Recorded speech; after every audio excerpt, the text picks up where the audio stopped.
I want to hear from different voices. I don't want to just hear from people that agree with me. We're about to dive into some even deeper topics. Ask a Brother Podcast. Ask a Brother Podcast. Welcome to another episode of Ask a Brother Podcast. I'm your host, Jeff St. James. You know, the revolution is going to be because of us.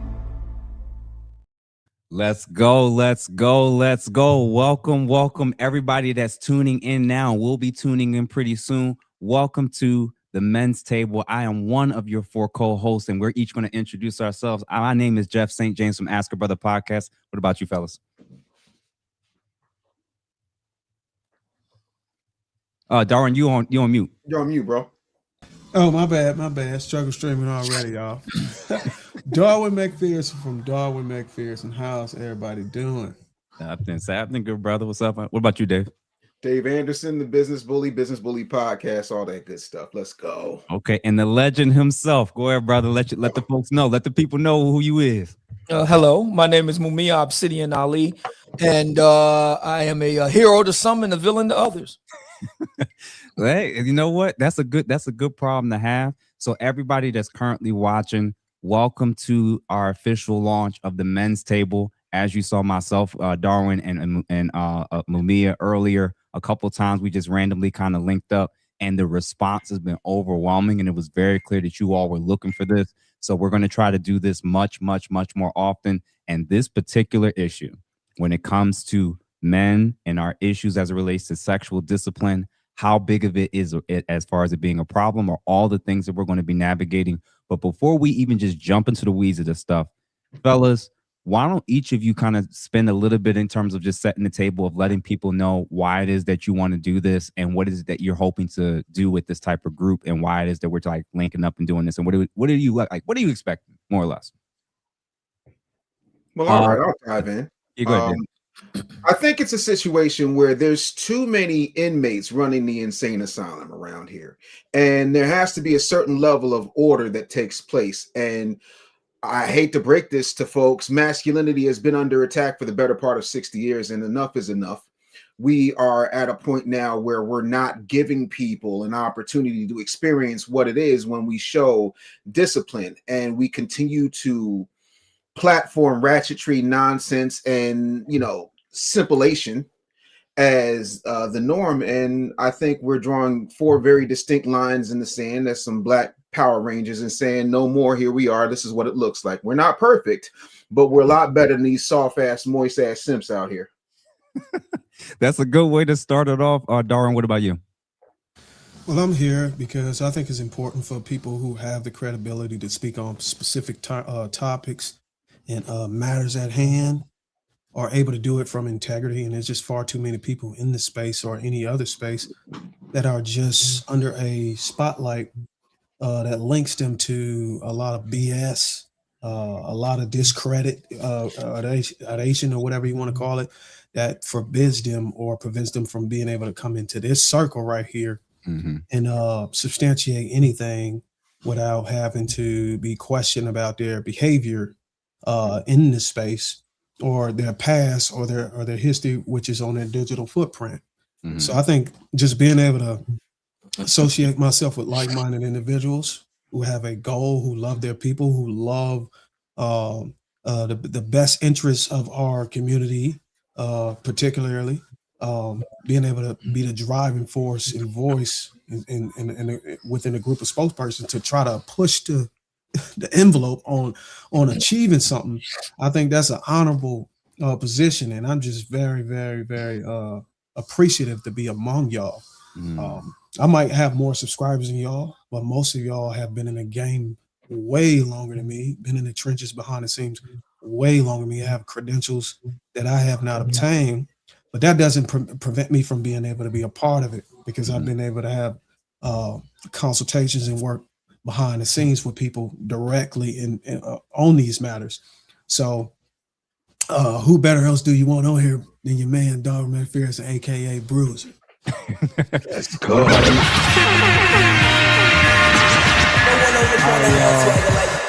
What about Obsidian, man? What about you as far as your expectations for this group, and what can people expect? Yeah, this was something that a little touch of Providence hit us earlier this month. Appropriate for Black History Month. We make history with this. We just, me and Darwin got together, and then Jeff saw us, and he joined us. And the reaction from the audience, many brothers really loved it. They started calling us the Four Horsemen already. So we got together behind the scenes, and they said, Brother Dave, he would be interested, and here he is. And I'm very much looking forward to having a substantive conversation. There's much to discuss, and there's a lot of work that Black men, present company included, need to do. But I'm very hopeful. I don't have the fatalistic view that some hold of Black men within the Black communities. I've noticed there's something of a fatalistic view when it comes to Black men, and I don't agree. I think that I'm very hopeful. I'm very aspirational and very optimistic. We're going to work it out. I've seen too much in my life to think otherwise. The Black Manosphere Conclave, for example. It's our I can't tell Shannon and Theo. It's like we're the real IMF team. Mission Impossible would go all right down to the wire. With the Black stuff, but we always pull it off. So I'm very much excited for the night. Went and put on a fresh new suit for it. So let's get it. Yeah, and then last but not least on my end, I'm looking for a place where we can obviously converse, other guests that we bring on periodically, that we can, be challenged, we can learn, but also that we can just be challenged to grow as men and leaders. And I want for the audience, especially the men, to kind of see this as like a virtual barbershop. This is the spot where, this is for men only. This is not going. We're going to gatekeep this, and we're going to make sure that the men that are being brought into this space, they have something to offer. That they have some. It's not about credentials, but either their character, their lifestyle, their approach, their message. There has to be a reason for why they're coming into this space. Like Dave said earlier, there's too many men that's jumping into this space that's lacking a lot of things, that's actually hurting and harming our image, harming the movement. And now it's time that I think that we kind of reprioritize where those lines need to be. And I think that we all agree this was a really, really great initial first conversation where, listen, man, fellas, we all got a problem. And it seems like for the longest time, people, let me see if it's right here. Yep. People haven't been wanting to acknowledge that when every single 2-3 months, there's always some issue with some guy, some scandal, and it's always involving a female. So before we even get to the weeds of it and show some examples and go through some of the outline of potentially where this conversation can go, I'll start with you three. What are you guys' opinions about how big of an issue it is in terms of men getting caught up in situations involving women, whether it's just outright having sex, cheating, just the optics of it? What's going on with men, especially men that are in high profile positions like university coaches, celebrities, influencers, content creators, you name it? Guys keep getting caught up. Regular guys, like, what's going on from your vantage point, and how serious truly is this issue? Dave, you can start first, bro. All right, cool. I think this comes down to a few things. Number one, a lot of these folks have a bit of arrested development. Let's keep it a buck. Some of these cats, before they got money, never got play, never got laid, never ever had an opportunity to practice their skills when it comes to the opposite sex. And so what happens is they have a bit of arrested development and they don't practice any discernment. The other part of that is when you get to a certain level, you think you can do anything because everybody allows you to do anything. So you have these people, whether it's a Shannon Sharpe or whomever, whatever, influencer you want to talk about, and they go out here and they get down in a way that does not make sense. It does not do you any good to be messing with somebody who has an OnlyFans and literally came up off of millions because you couldn't choose better when they say things like, I want you to put a big black baby in me. Like there's a lack of common sense. And we just kind of skip over the common sense part of the situation, if you will.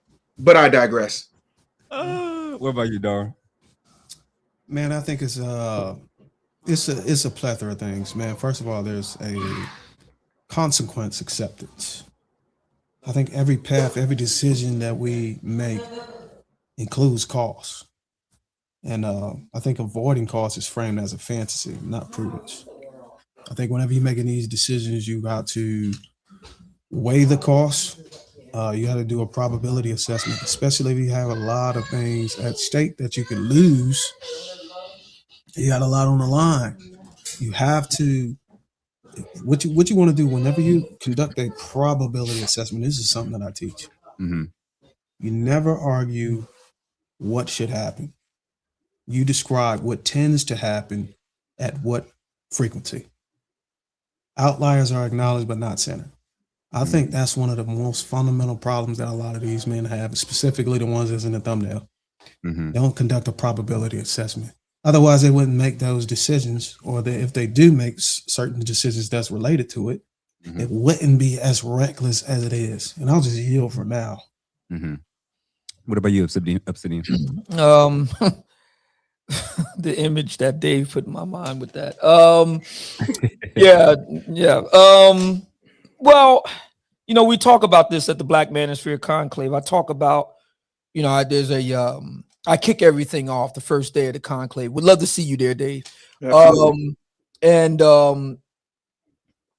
talk about with the brothers because many of them are coming in. They're going into tech, science, engineering, technology, engineering, and math.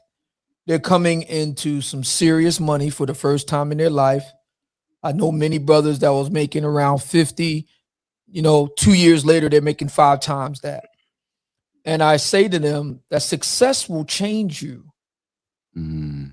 It will change you in ways that many Black men don't discuss publicly or privately.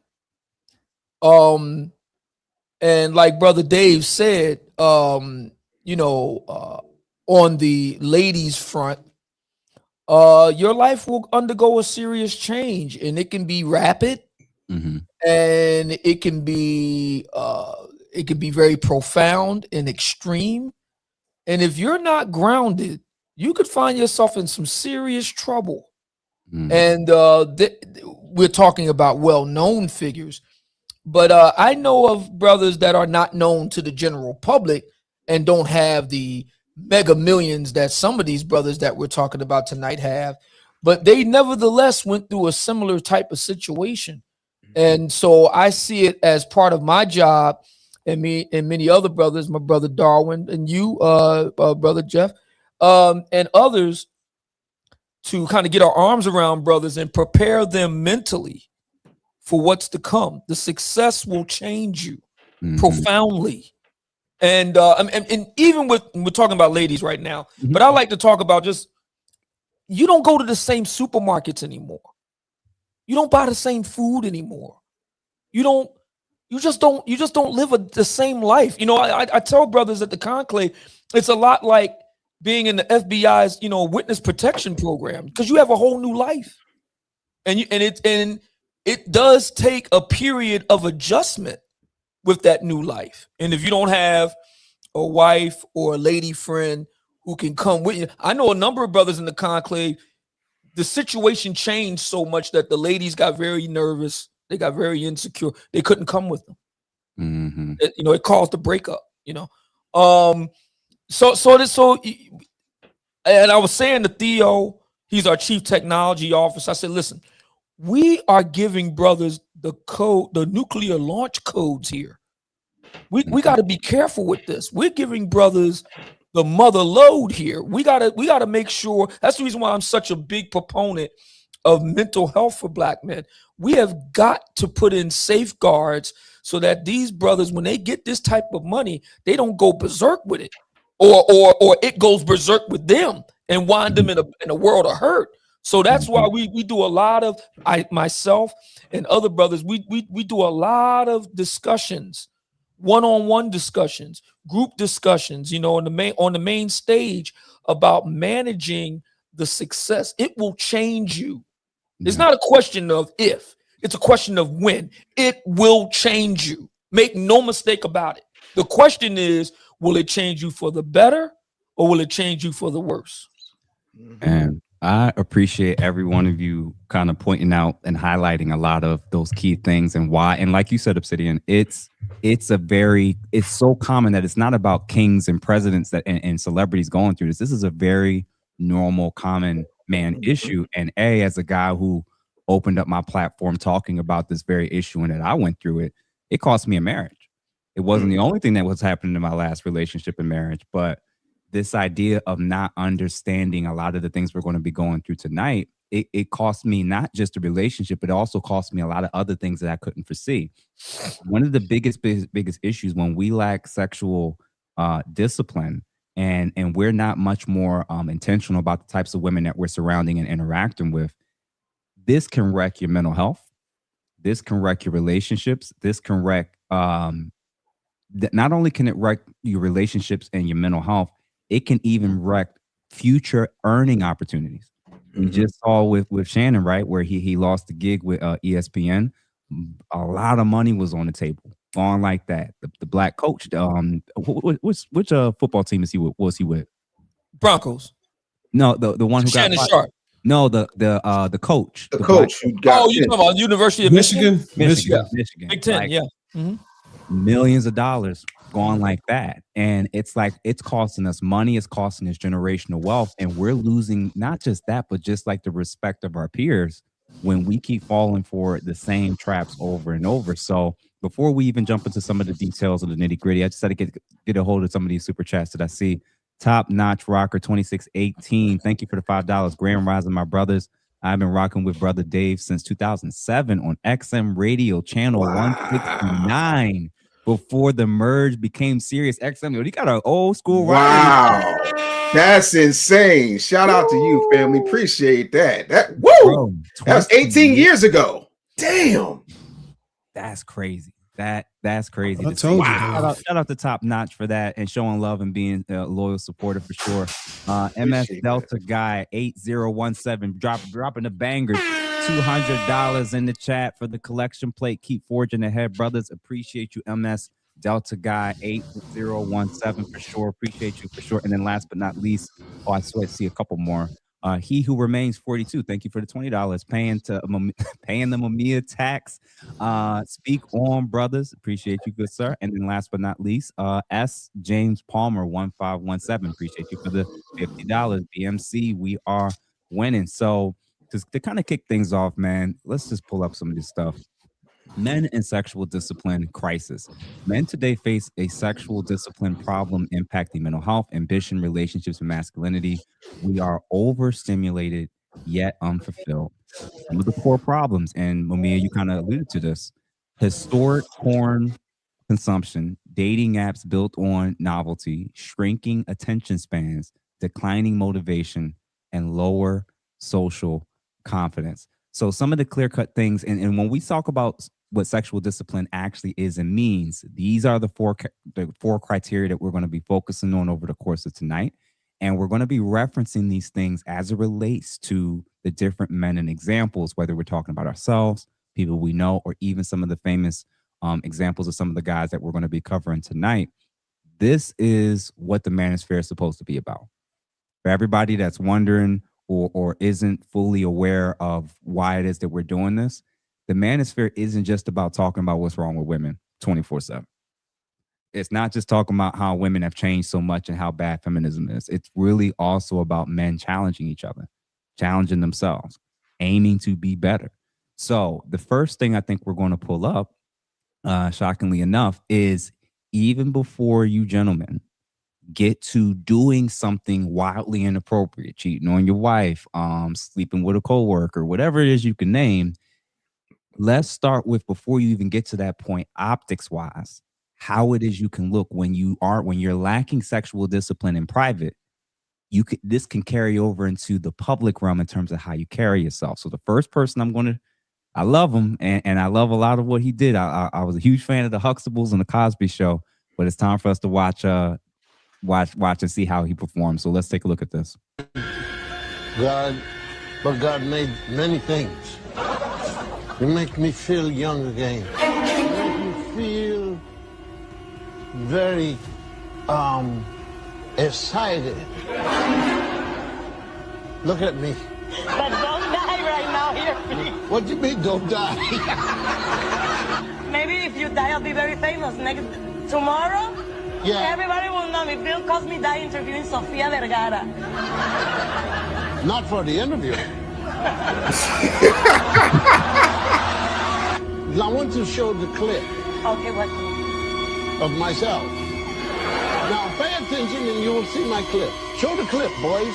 The old story was if you took a little drop, it was on the head of a pin. And you put it in the drink. Coca-Cola, don't matter. It doesn't make it, and the girl would drink it, and hello. What? What y'all think? Hold on. Was that the actual clip that he wanted them to watch, or did somebody spin I that? think Somebody somebody spun that. Yeah, That was that's probably AI or something. Both of them were crazy. Yeah. So and this is the crazy part. He did that on camera in the public. He said that. Yeah. So again, before we even get to what he was actually doing, the percept because this is I'm gonna say my 2 cents and I'm gonna let you guys have the floor. One of the things that I think guys aren't aware of is if you're not mindful of discretion and how you carry yourself, especially in the public realm in front of others with women, if an accusation comes out or comes about, it's now much more believable based off of if they see you acting and talking like this. Yeah. Because what they're looking for is comments, remarks from other people, general treatment with the opposite sex and in other arrangements. And if they start to try to do a general character assessment, they're going to conclude that more than likely than not, you may be guilty of any potential accusation. So it can be objectively not true of what you're being accused of. But if you're carrying yourself like this, where you're constantly around women that are not an asset and it's just a liability, whether you realize it or not, gentlemen, this is what can already start making you look guilty long before you've even been accused of something. Dave, you can start first. All right. Full disclosure, I'm from Philly. Full disclosure, I would not be who I am if it wasn't for Dr. Bill Cosby, period, point blank. Having said that, I will say this. I have been in the entertainment industry since the Reagan administration. And because I know a lot about what actually has happened and what has actually taken place and who is behind the Cosby situation, to me, it's not an exact, what's the word I want to use? It's not an exact apples to apples type of situation, right? The other part of that is we have to take into account, and this is not me making excuses. This is just me talking, balls and strikes. We have to take into account that at that particular time in history, right? Number one, whether you're talking about he was America's dad or you're talking about I Spy or Bill Cosby himself, we're talking about a completely different time. Yep. And we're also not taking into account all of the things culturally that happened. And what I try to tell people as to why I retired at 34 is that Hollywood is not a place. It is a culture. And that culture comes with a whole lot of, to Darwin's point, costs and certain moves that have to be made. And if those moves aren't made, then, your son might wind up on the side of the road or your daddy might be pulled in certain directions. And if you don't kowtow and step and fetch to certain things, they will either jail you, unalive you, or destroy your reputation. Now, having said that, what I tell people about reality television is the same thing that I would say when it comes to Dr. Cosby. When people say that I get edited a certain way, and that's not fair because that's not really what happened, you still gave them the material. And when you give people the material, they're going to take that material and weave a tapestry that is going to tie your black behind up in a situation where no matter how powerful you are, you can't move like Stephen Collins, who said on tape that he loved graping 14-year-olds. You can't move like Rob Lowe, who was on tape with a 4-year-old in a bed and still has a #1 hit show on Fox right now. You cannot move like Charlie Sheen, who Kelly Preston on Christmas Day. There are certain ways you have to move, right? I also know that when it comes to that situation, Cosby did not think that, like a lot of people do, that he was touchable. Because if you've ever been to a concert, if you've ever been to any live event where there is somebody famous, if you have ever been to a basketball game and seen the section, there's two sections at most NBA games, whether you're aware of it or not. There is the section for the wives, and there's the section for the side pieces. Anybody stop me when I'm lying and I will pull receipts. But you have to understand how all of this works and what you can do versus what you should do and what you ought not to do. And because Cosby was a pioneer, the old saying is pioneers get scalped and settlers prosper. And I land. What about you, Obsidian? Oh boy, that's a tough act to follow. I didn't know you was a fellow Philadelphian, man. This is a lot. We got a Philadelphia love affair thing going on here. Dave, I didn't know that. Bill Cosby and I, we went to the same alma mater, Germantown High School. Oh yeah, I went to King. You went to? Oh my God! Are you kidding me? No, I'm not. Oh wow! So yeah, I mean, for those of you who don't know, King and Germantown had an epic rivalry every Thanksgiving Day, the big football game, the MLK Cougars versus the Germantown Bears. I apologize in advance for all of the taking out to the woodshed. Watch yourself now. Watch your tone. Yeah. I mean, Bill Cosby, I mean, wow. I mean, I wanted him to get a fair trial. This is over a decade ago. I wanted him to get a fair trial. I felt that was only right.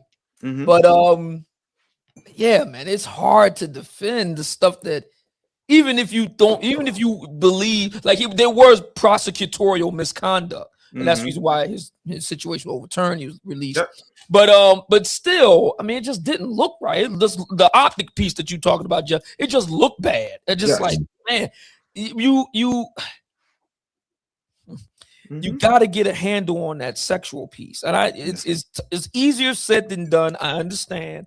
You got to get a handle on that. You got to find a lady that you can really be you with. Right. I think that's a big part of the mix here. Black men being surveyed and studied, because I mean, black men have a cheating problem. I'm not proud of this. We cheat more than any other group of men, racial groups. So more than white men, Hispanic men, Asian men. This is per the Institute for Family Studies. Upwards of 30, I think it's like 28% of black men have admitted in surveys that they cheated on their wives. I'm not proud of that. But when you go deeper into the details, you find out that the number one reason why black men cheat is sexual dissatisfaction. I believe that a lot of brothers are getting with wives. I'm not saying this is the only piece. There's a lot of moving parts, but I think this is a factor. I think one reason why that is, we're getting with ladies who we're marrying for reasons other than the bedroom. I'm not saying that's the only reason you should marry, but it is important. And when that aspect of your life is distorted or lacking or something like that, we end up with a lot of black men, both famous and just on the street level, doing things that they're going to later regret. So we gotta get that out of the way. You gotta find a lady with whom you can be you behind closed doors. Because if you can't be you with her behind closed doors, you are going to wind up doing something you're going to regret. Wow. What about you, Darwin? I'm gonna lean with what I like what both gentlemen just said. I like what Dave said about the different times stuff. I wholeheartedly believe that. What I would say is, actually, unfortunately, back in those days, women weren't extremely sexually liberated the way they are today. Today, money is enough, and you wouldn't have had to put a what would it call it, a pin drop of liquid roofie in her cup. You wouldn't have to do that. women are completely sober signing up to bust that thing open. So today's point, times have changed, but this is about men. So we got to talk about the men. So Yes. and in order to be able to conduct yourself like this, like the way Cosby did, like that's tough. A number of things need to be true. Yeah. First of all, you got to be powerful. You're powerful enough to increase the likelihood of getting away with moving like this. I think that's a huge factor. Second thing, you don't believe there are spiritual consequences for manipulating other people like this. You just don't. It's got to be just no regard for human life. You don't have any conviction in your heart when you do evil. I mean, it's just foul. Lastly, what he never could have guessed is the launching of a Me Too movement, that can make it extremely difficult to fight against any charges, because people you've offended decades ago could just come out of silence. And I think that was one of the factors in a lot of his appearances in court, where people were just coming out of the woodwork. Yep. So again, these are some of the costs of playing dirty. And Cosby, particularly, he had no fighting chance, especially as a black man doing it to a white woman. A white woman. What? So yeah, What? that's my 2 cents. Real quick, I just want to follow up and piggyback off of one thing, because there's a lot of things that never get talked about with this particular thing. My personal favorite happens to be Gloria Allred. And if you're not familiar with Gloria Allred, she is the ambulance chaser for the Me Too movement. And by that, I mean this. People forget, and again, I'm a person, for those of you who are not familiar with me, I do not rewrite history, I recite history. This is a woman who spent a ton of money putting out billboards that said, if you have been a victim of Bill Cosby, call this number, we want to hear from you. What? Oh, in New York, Atlanta, Philadelphia, Seattle, LA. Like, these are facts, and nobody talks about that. The other part of that, because if we're going to talk about it, I'm real Usher with it. If I'm going to tell it, then I got to tell it. Oh, so there was a guy here, and Obsidian can back me up on this. There's a guy named Bruce Castor, and Bruce Castor was running, for DA. And the one thing, because nothing happens in Cheltenham that's particularly interesting, it's very gentrified at this point. This dude runs an ad fighting against him and says, well, he didn't prosecute Bill Cosby. Like, we got real grapists and real, like, creeps out in the world. And his whole campaign was, I'm going to prosecute Bill Cosby. I'm going to prosecute Bill Cosby because people just don't have nothing to do. And he ran on that because the one thing some people don't like of the palm-colored variety is somebody running around in their neighborhood who can buy and sell them. And so all of these things became a perfect storm. By the way, you can also look up the fact that Gloria Allred tried to shake down Shaq, and Shaq paid her. She also tried to shake down Kevin Hart. There's a list of black men that this woman has gone after. So if we're going to talk about all of it, let's just not talk about the 60 women or the folks who said, oh, well, he did this to me on this date. But at that particular point, there's footage of them in a county jail because they were in a drunk tank. But somehow Cosby magically, went and raped them. A lot of this stuff just became a thing. And we love, what did Mark Twain say? A lie can go around the world before the truth has the time to put its shoes on. And the thing of it is, it still comes back to, you should have had things in place. And when you don't have certain protocols in place, you leave yourself open. It's like anything else. You can get somebody pregnant and have a condom on. You can catch a disease and have a condom on. But an ounce of prevention is worth a pound of cure. And I just think that whole situation was raw dog all over the place.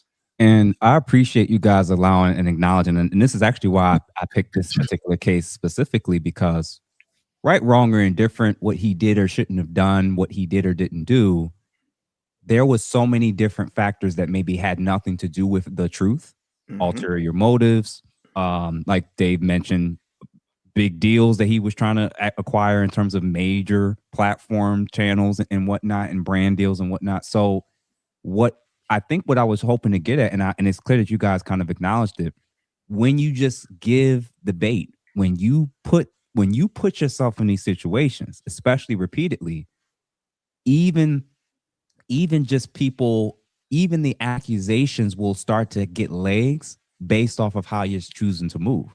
So when we looked at this, where it says, why is this happening? One of the initial things that I think guys have to realize is the environment. Dave, you mentioned it earlier, and Darwin, you did as well. The environment back then, as wild as it was, and as wild as the 80s was, and all this stuff, we now have this going on in our current setup. We have social media.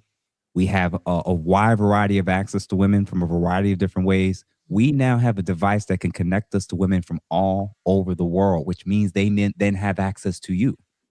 So guys, from social media, hangouts, co-worker entanglements, and all of this, there's far more ways now. I'll word it this way. Men have the capabilities of accessing more women than superstars from the 80s and 70s. Today, with the capabilities, if you know what you're doing, and if you use technology correctly or incorrectly, you actually could access as many women. We have regular guys that's not famous. They don't have any particular clout going on in terms of like the industries or anything. And their body counts are rivaling guys that we were looking up to in those eras. So the social climate today is actually much more. It's real. It's real. And the secondary piece that I wanted to get to is because there was somebody who said something in the chat about, and I want to see if I could find it. It was someone who said, like, what's the point of, here it is, Jeff, you're saying men shouldn't act like men. Who are we supposed to be? The women they want us to be. What you're basically saying is what's on the screen. You want the freedom to be able to do, move, and act how you want, as if there isn't any risk or consequences that comes with it. You want the free reins of being able to explore your testosterone with any woman and every woman that you can, but you don't want to deal with the structure or consequences that can come with that type of risk. When we look at this is what's happening. A lot of us, either in the past or even presently, is wrestling and struggling with this. And I'm basically putting it out there, fellas, like, if you don't start to have a little bit more structure in this area, it's going to cost you with that girlfriend. It's going to cost you in the court. It's going to cost you with your wife. And it could potentially cost you with your social circles. How many pastors have lost their churches when they got found out about something? You know, how many people have lost entire relationships and friendships that they had for 30 years because they lost the respect of their peers? When you lack structure, when you lack discipline, which again, we, said what it looks like: impulse control, delayed gratification, channeling desire into purpose, and mastery over urges, not repression. When you don't put these things in place or set up accountability structures so that you do, any one of these things can knock you off. Any one of them. So, case in point, before I do that, I want to check real quick to see some super chats. Let's see who else is given. RAVI7EU. Thank you for the $49.99. Appreciate you. Brothers coming together to have intelligent and thoughtful discussion. I listen to you all regularly. Salute from Dallas. Shout out to Texas, man. Shout out. I've been getting a lot of love from a lot of Metroplex. Hey, I actually haven't been to Texas yet. Have y'all been? Yeah, I used to live there. Oh, wow. Yeah, we was in Houston for the conclave of 2024, Black Manosphere Conclave 2024. We were in Houston. We were at the Four Seasons in downtown Houston. Very nice. Nice. And then Marcus Evans. Oh, appreciate you, brother, for the $2 we got an all-star panel. Yeah, man. We trying something different based on giving the people what they want, for sure. So a secondary clip that I wanted to kind of highlight, and we've all heard of this brother in particular and all the things that was lost as a result of it. Jonathan Majors. Yeah. His situation was ugly. It was bad. And he's still dealing to a degree with the consequences of something that we eventually saw on camera reflected his story. and it still didn't matter. I was just about to ask, has everything been smoothed over with Marvel? Because I recall James Gunn. I don't know if anybody's familiar with that name. I am. Yeah, James Gunn is the director of not only the Guardians of the Galaxy series of films, but also the most recent Superman film. Correct. He had ran into some trouble for some statements that he made. Mhm. And Marvel kind of deep sixed him for a minute, and they smoothed it all out, and then they brought him back. So I was wondering, okay, now that wasn't even a legal thing. That was just, some statements. My understanding of it was just some statements made online, tweets. Correct. Thank you. Yeah. In the case of our brother Jonathan Majors, it was in the court of law. Matter was adjudicated. Matter settled. I'm thinking, okay, well, now that the matter is settled, he good. He back to King the Conqueror. Well, I guess not. No. So let me catch everybody up on a few things. Number one, when James Gunn did those, when they found out about those 15-year-old tweets, Marvel, being Marvel, because they're super duper woke and super extra, decided to let him go. The reason he got brought back was twofold. The first, Dave Bautista was like, I'm not doing this if James Gunn's not here. And Dave Bautista has a lot of pull in Hollywood. The second part of that is James Gunn is white, right? Jonathan Majors, on the other hand, committed two crimes. The first crime was he picked a complete moron to hook up with. This that's just crime number one. He started it off. Number two. This is like when Dick Cheney, God rest Dick Cheney, but when Dick Cheney shot that dude on a hunting trip and the dude held a press conference to apologize for getting in the way of his buckshot, Jonathan Majors got convicted of assault after there is footage of him running New York City blocks to get away from this cuckoo pale-faced woman. And we all know that was his real crime because they don't like that in Hollywood. Hollywood is a culture. It is not a place. He ain't coming back from that. And the only people who embraced him were the people who should have embraced him, and that was black folks. And so, I think it's a shame because his King the Conqueror was amazing. And I was waiting to see all the variants. Incredible. And the worst part about it, and I mentioned it earlier, he was on film running from the person that said he assaulted her. Grace Jabari, we're not protecting that pale-faced cave woman. And it didn't matter. Nope. It did not matter. And the truth don't matter. And what you said, Dave, which I want guys to kind of seriously think about is you can say, well, men gonna be men. You better be men that's smart enough about realizing the women that you got in your circle. That's it. Because even if you're on camera showing proof, that doesn't mean that you're gonna come out unscathed. Because we're gonna get to Johnny Depp after this, right? And this is going to further show it's not just about what you're doing or not doing, gentlemen. It's also about the perception and also the quality of the women that you're surrounding yourself with. Y'all keep thinking because I'm not married, I can mess with any chick. Technically, you can.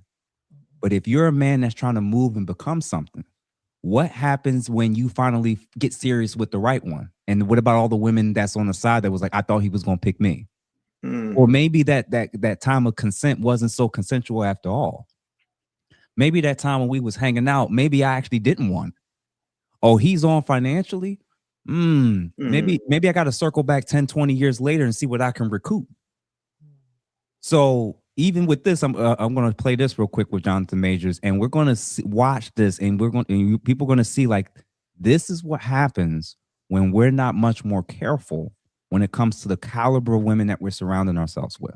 Star Jonathan Majors has been found guilty of assaulting his former girlfriend earlier this year in New York. British dancer Grace Jabari said the attack began in the back of a chauffeured car before spilling onto the streets, leaving her in excruciating pain.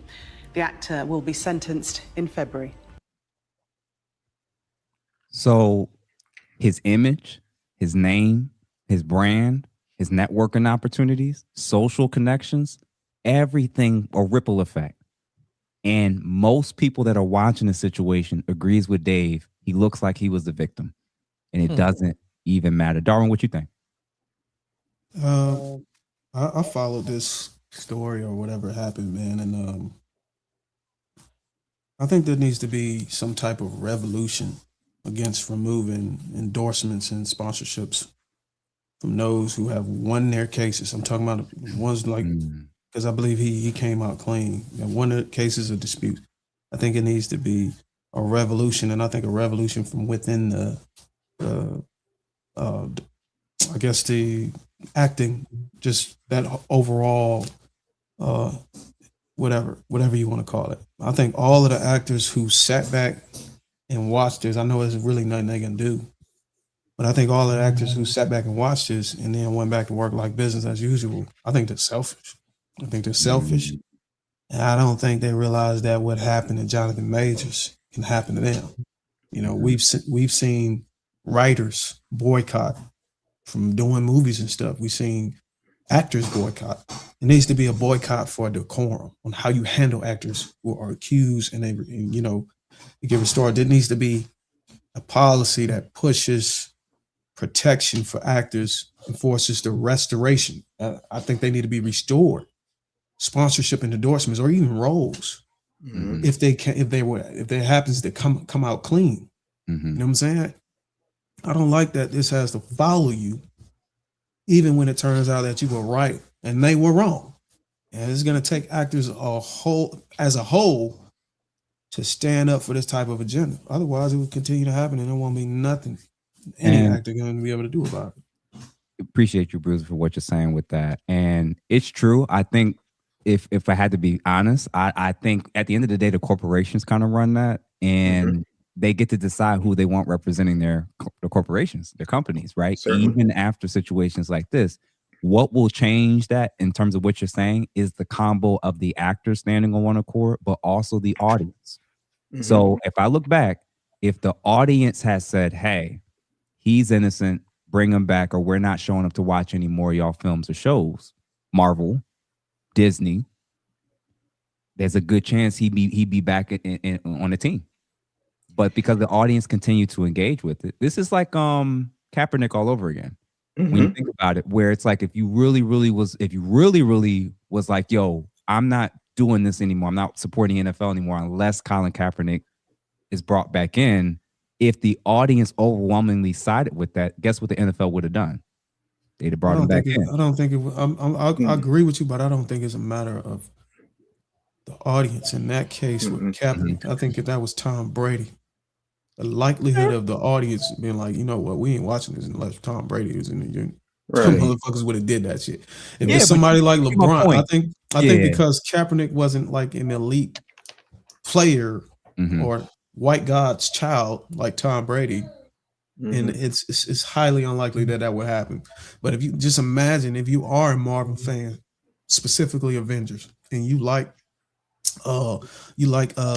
freaking King the Conqueror, Iron Man, you like all of it. You like Iron Man, you like freaking Thor, you like, and those actors said, you know what, we want y'all to not even watch. I guarantee you it'll put a dent, especially if they promise to do another Avengers and they said, well, we just gonna hold off. It's different. I think it's the caliber of the actor, the level that can be able to pull that off. Agree. And that's why I'm saying, like, it's the combo of the actors are willing to do it, and if the audience is willing to do it, it's typically going to be for someone that can garner that type of support. And if the audience is going to show up regardless of whether that actor or actress is there, then the company has no reason to cave in and bring them back for any reason, especially if the revenue stays the same. So that, to me, that's going to impact way more than just they should just off the strength. Now, Dave may know this for sure. Dave, what's the all the actors and actresses, aren't they a part of something that? Yeah, it's called SAG-AFTRA, which is the Screen Actors Guild, American Federation of Talent and Radio Artists. The thing that I need folks to understand, because this is the thing that nobody likes to talk about, so here's an exclusive for you. Do you remember Nate Parker? Oh yeah, they canceled the shit. Nate Parker, yes. Okay. Birth of a Nation, yes. Yes. So Beyond here's the Lights. Yeah, yes, same guy.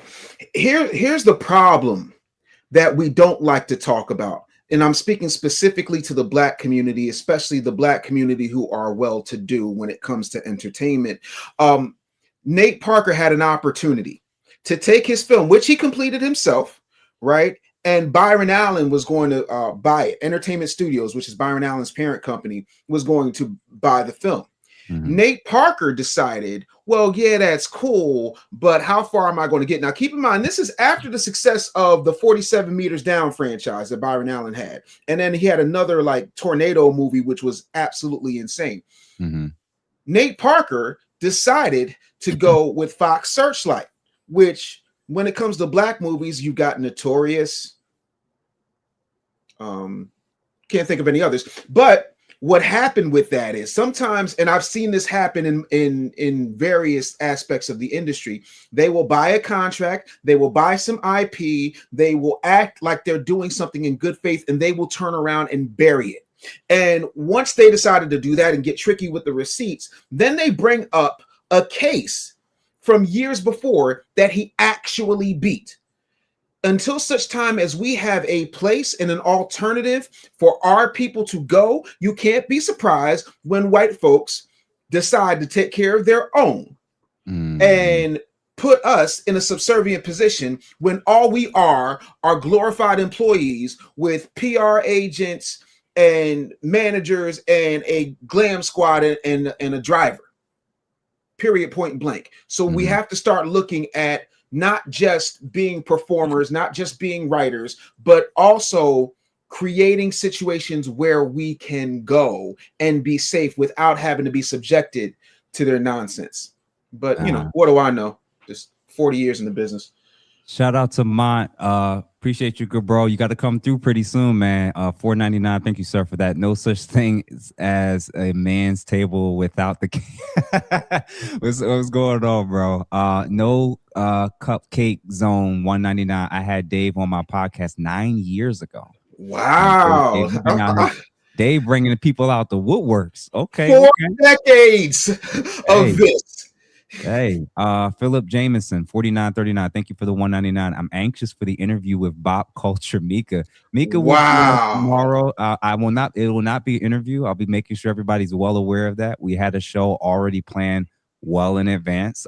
She's just going to be co-hosting per usual. I'm gonna do a check-in with her, but definitely not an interview. So don't be having those type of expectations. For sure. DBS Move, thank you for the $2. Loving this conversation. Love your book, Dave. He loves the book. Does he mean the Real Black Agenda? Oh yeah, Obsidian. Where are your books? Pull your books out, Obsidian. This book right here. Yeah, I gotta check that out. Yeah, this is the Gospel of St. Kevin Samuels. The official, all of his talking points and everything. Put down in print for all time. Many people say it kind of resembles a Bible. This is the limited edition, only for Conclave members, but we had some left over after the Conclave in Miami last year. So anybody that wants a copy right now, if you buy one right now, I'll sign it live on the air for you. $100 to my Cash App. Hey. $ Obsidian Radio. Special limited edition, not sold in stores. Dave, I got one with your name on it. Man, I love that. Look, I'm the same you way. Gotta catch up, brother, because we looking crazy right now. I done had a conversation. Watch this. Obsidian and I had a conversation with 2 individuals on this panel who shall remain nameless when it comes to the finishing and the publishing of their said literary works. I'm not gonna call no names out, but I saw 2 people hold up literary masterpieces, and I saw 2 people who may not have yeah. Darwin, I got something coming. I'm building something. That's how you got us looking right now. Hey, look. I got a book in the making, but hold on. Since y'all throwing up stuff, I got a coffee mug around here. Throw that mug up. Rep your mug. Hey, look, I'm sold out over here. Dave, what's the next wave in marketing? Thank you for the $1.99. Wow, great question. My answer is simply this. We're going to start seeing a move away from simple influencer marketing and more one-to-many type situations where you're starting to see folks who literally just want to know if something is worth it and is worth their time. Even when you look at what's happening on TikTok, TikTok is overtaking QVC. The TikTok shop right now is going crazy. There is no reason for anybody to be broke at this point. And so marketing is going to start to scale all the way down, and you're going to start to see an increase, especially with streamers, with people making a lot of money off of low ticket, low budget ads. Not so much the stuff we're seeing now, just a lot of the streamer stuff and a lot of direct to consumer marketing that has not happened before. This is going to be a very interesting 3 to 5 years. Okay. And then last but not least, last two people, Nye Amu and I. Thank you for the $5. There you go. The caliber of an athlete is much smaller consideration. Tom Brady is white. Yeah, man. I think gender, I think age, I think networking and who you're connected to, who you know, your race. I think there's a lot of factors that play for how you're going to be treated differently. And just again, when you're a man, depending on the woman, her social circle and her connections and the lawyers she got, bro, y'all complain in this space all the time about divorce court and family court. So reimagine when an accusation like this is unfolding, how the cards are up against you. And again, for all the men that's in the chat talking about we ain't following the European standards and we should be able to do what you're absolutely allowed and entitled to do what you want. What we're warning about is the potential consequences that can come. So thank you all for the super chats that have given up until this point. And then a no cupcake zone. Appreciate you again for the $1.99 for sure. All right. So secondarily, this is super important. The impact when this area is not really addressed. Dating and relationship impact. There's a couple key things that I want people to kind of keep in mind. And of course, a lot of this is kind of relating to like, cheating and stuff like that. But there's clear cut things that I think we want to be very, very, very mindful of. And those who don't think about these things carefully, you could be liable to not just fall for it, but have really, really bad detrimental things that can happen to both you and your general experiences, both the person you're with and with your family and friends and actual social circles. So, second thing, obviously we did Jonathan Majors. We briefly touched on Cosby. The third person that we absolutely need to touch on, and it's twofold: caliber of women. Now, every single man that's watching this right now, I want you, if you do not pay attention to anything else that we're going to say or share or watch, I want you to pay attention to this clip. And what we want you to watch carefully for is facial expressions, tonality. Just watch. And then we're going to explain why it is that these women could potentially be very exciting, have a certain side to them, but there's a lot of high risk that comes with these types of caliber women. And this, again, is Amber Heard. Sitting in this courtroom snickering. I'm not sitting in this courtroom laughing, smiling, and making snide jokes. I'm not. This is horrible. This is painful. Go do that. I said, no, tell him what just happened. And I lied. And that you punched me in You're the right. fucking thing. And You figured it out. Face. And you said, no, fuck it. No, I didn't. What the fuck are you talking about? And I watched you lie. And then I didn't punch you, by the way. I'm sorry that I didn't hit you across the face in a proper slap, but I was hitting you. It was not punching you. Babe, you're not punched.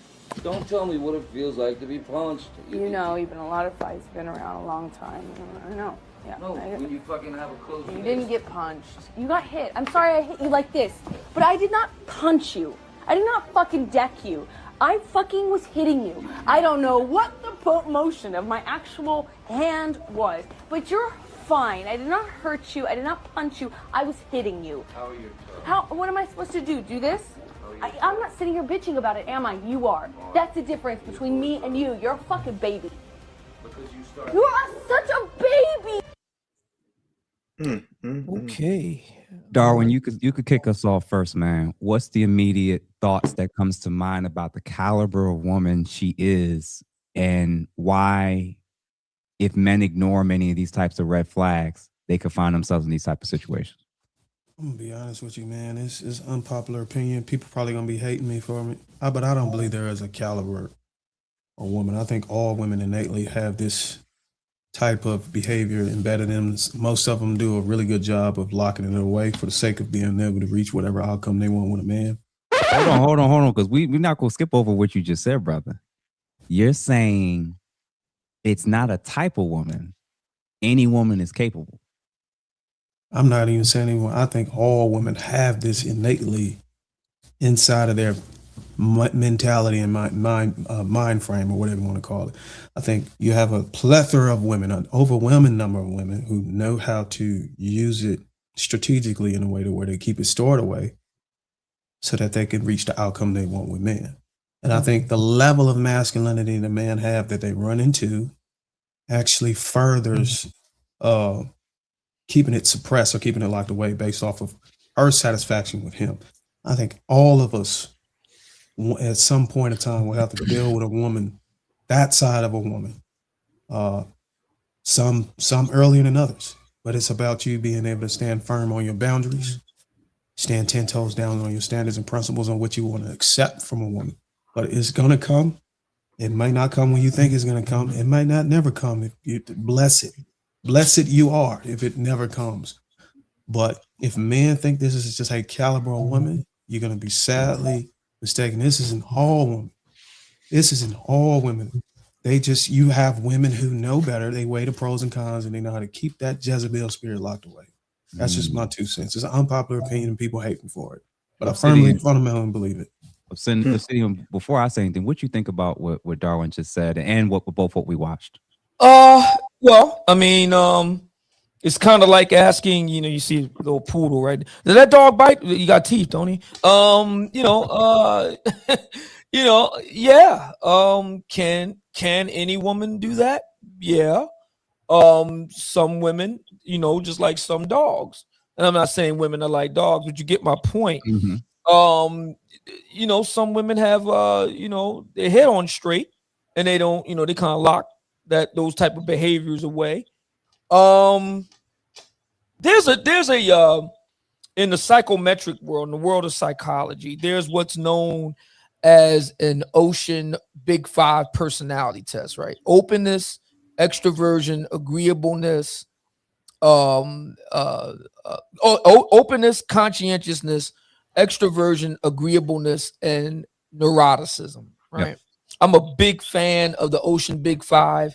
I think men should take it for themselves to better understand themselves, where they, who they are, where they're coming from. And it's especially useful for getting a good sense of who you're going to be with, long term. A lady should take that test. Typically, women that score really high in neuroticism, they tend to be like the Amber Heard type people. Yep. A lot of negative emotions. And not very good at managing their emotions very well. They're very volatile. They'll externalize all their problems. Externalize, catastrophize everything. Everything's coming to an end.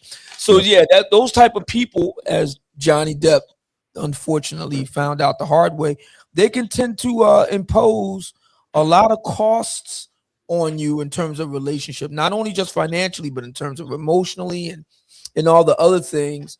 So I think if you would have a lady take an Ocean Big Five test, that'll give you a really good gauge about where they're going. And before I get off the dais, a number of people have been asking to get a copy of the Gospel of St. Kevin. I put my Cash App information in the back chat, Jeff, if you wouldn't mind, please. Gotcha. Thank you so much. Okay, and what about you, Dave? A few things. First of all, if Amber Heard acted that well in Aquaman, they would not have shuttered the DCEU. Secondly, I am shots fired. I am in 95% agreement with Darwin. All of them have the capability of doing it, right? And Johnny Depp still has not recovered from that loss. Like, he lost that gig in the Wizarding World. Like, Disney was like, there was so much happening with Johnny Depp. And this is a woman who not only punched, hit, cut, but actually defecated in his bed and blamed it on the dog. See, again, these are my confessions. The truth of the matter is this: you have to be on alert at all times. I tell people all the time, that any one of us at any given time can be put in a sling. And this is what I tell people all the time. There's too many of us, and this is another point we don't talk about. There's too many of us who walk around here like Jesus and then get surprised when somebody nails them to a cross. I tell you straight up and down, I'm the bad guy. Like not unlike Obsidian, I turned heel in around 2003. I found that it's much easier to be Ted DiBiase, Ric Flair than it is to be Hulk Hogan and John Cena. So that when somebody says, well, you know, back in 06, Dave did it. Yes, he did. Sure did. Guilty. Not proud of it, but I'm not there anymore. Yep. Sure did that. I didn't know any better. I was at a different place in my life, so on and so forth. What you're not going to do is hold me to a narrative of who I used to be, because now it's convenient for you to want to try and get a check. That is what extortion looks like. But the truth of the matter is, keeping it a buck, I think we have to understand that there's a certain level of frame we have to hold. There's a certain amount of tolerance that we can either choose to take or succumb to. I will give you an example. And again, knowing what I know, I'm not going to put anybody on blast, but there's a whole lot of people who have done a whole lot of things that you would never know and have never heard about, because either they wrote the check or they said, you know what? How can you cancel something I never subscribed to? And I'll leave it there. You can figure that out on your own time. Nah, man, this is good stuff. And Darwin, I actually appreciate what you put out, because it is true in terms of female nature. Theirs is functionally designed around survival, you know, and in all its forms. And it's true that any woman could technically switch up on you. I did see a couple people agree with you in the chat. And I think this is why it's even more important to at least acknowledge for the women who are already showing these type of signs on the front end. If she's showing it on the front end, and guys, and for everybody that's watching the chat, if you have not done so, please make sure you subscribe to these gentlemen's channels, both on YouTube, follow them on Instagram and other social media platforms. And if you're currently watching, I've been seeing we're hovering around 560 to 570 or so people on my end. We got to get that number up in terms of currently people watching live. So if you're currently watching this, enjoying this stuff, and again, for everybody that's a complainer of the manosphere and saying we don't go into anything real, we're never holding men accountable, it's always women bashing, 95% of what we've been talking about, except this little part, has actually been about men in the ways in which we need to improve and get better. So in regards to this topic, hey, everybody that's watching, make sure y'all like this. Make sure y'all send it to 2, 3, or even 4 people. Make sure you subscribe to our channels. Let's continue. So the reason why I think that this particular clip was so important as it related to Amber Heard was because there's traits, there's behaviors, there's statements that she made that you don't have to get a frying pan thrown at your head to realize she's a bad deal. She's a high risk situation. He was a multimillionaire, famous man that was tolerating this. And what Obsidian was saying, I'm going to just add to a little bit further. One of the telltale signs, gentlemen, telltale signs of a woman who's capable of blaming you for her being abusing you is her inability to ever acknowledge that the problem she's experiencing may be her own, or that she's responsible for some of the issues for what she's experiencing. It'll always be your fault or somebody else's fault. If she never apologizes, it's because she only sees you as wrong. So, case in point, gentlemen, women that don't apologize, women that are always throwing you under the bus, and women that are always blaming you for why it is that they said or did something to hurt you, whether it's emotional, physical, or psychological. If you made me do this, or it wasn't that bad, if she's minimizing the impact of what she did to you, what Darwin say, she's capable of acting just like this woman. I'll say it this way, she's more capable. She's more likely to act that way if she's performing and acting in those ways. So very, very early, you'd be surprised that people will let go of their representative when we first start having disagreements. So gentlemen, cheat code way to know the caliber of woman that's in front of you, you have to get used to learning how to say no. The sooner and the better. You got to say no, even for dumb stuff. Because if she can't tolerate no, if she can't respect your no's, if she's always blaming you for whatever, and she never acknowledges that she needs to take some ownership and make some changes. Why do you think she's so different from the Amber Heard type? She could very well do that and be like that. Now, there's another person who, you know, I think it was Dave that brought it up, Shannon Sharpe. Now, Shannon, man, I love Shannon, man. I love his content. He's actually inspired a lot of my approach to entering into this space. But he got caught up, man. And we're going to take a look at his situation. Not even so much just somebody covering his situation, and guys that start thinking about this, especially guys that's planning on having a significant future in life. This is something that you need to pay attention to so we don't ending up just like Shannon. First thing I took from this when I heard it was, look, he was living in California and moved to Nevada. She moved from California to Nevada too. So if somebody's being abusive to you in one state, why would you move to the next state with the same nigga who's abusing you? I don't know. Me personally, I found the red flag with that personally. And then the next thing is this sex tape that's supposedly coming out. Shannon said, put the whole 30 minutes out or 10 minutes, whatever it is. I guess there's some part in there for 30 seconds because brought that up. Shannon brought that up. He said, I believe he's going to release 30 seconds of it. Whatever that 30 seconds is must be nasty and violent and fucked up. If you don't want to put the whole 10 minutes and you reducing it to that 30, it must have been WWE in that joint. Elbow off the top of the bed, off the throat. So I'm not going to play the whole clip because Cam got a tendency to say a whole bunch of stuff that my team is going to have to go back and edit. And I want this video to stay up as long as possible. But look at what's on the screen. I forget what the final number was, but I think this was her initial lawsuit amount. I think they definitely knocked it down when they settled. Yeah. But I think it was, what, 20 mil? I think it was.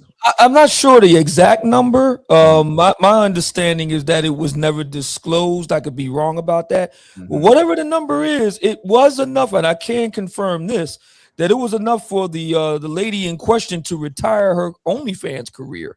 I do know that. Tens of millions of dollars to deal with an OnlyFans chick. Not even a chick that you would have wanted to marry or be seen out in public with. Tens of millions of dollars because of not only sexual discipline, but a lack of intention in this space. Obsidian, why don't you start with, man, when you heard about Shannon's situation, what were the immediate thoughts that came to mind of how he got there and how so many men end up falling in similar situations? You know, I don't watch a lot of the this trend of former sportsmen who then go into the podcasting space. I don't watch a lot of it. I am familiar with Shannon Sharpe, obviously. I did see a segment with him and Chad Ochocinco, and this is recent. This was within the last month or two, and Shannon was saying that he was preparing to go to the Dominican Republic, I believe. And I was sitting there saying to myself, "You're a few years a little too late for that, don't you think, Shannon?" Had he have done something like that, he might have avoided I'm reading in the chat room now, 23 million that he supposedly paid out. He could have avoided that if he'd have went the quote unquote passport bros route. But yeah, the story, if it's to be believed, Dave referenced this earlier. You know, there's a lot of, racially charged stuff going on there. There was so many red flags, and I can't believe that he allowed himself to go along with it, to be brutally frank. Yeah. And the crazy part is very, very, very rarely, I think, a lot of the women that end up doing a lot of the stuff that Darwin was talking about, are there no red flags? There's usually some red flags from how you met them, how you were referred to them, how you, what's the arrangement for how you were getting involved with them. And my whole view as a starting point that I'm learning now as a guy who's made a lot of these boneheaded decisions and interacted with women I had no business interacting with. If I can't be seen around her, with her, if I can't bring her around ever, if I'd be ashamed to be seen with her, she's probably a liability and a risk. Mm-hmm. If nobody can know that you're dealing with her, it may be on the short term very gratifying, gentlemen, but on the back end, if you have to hide her, you in your head, there's a reason for why you feel like you have to and that you're ashamed. Mm-hmm.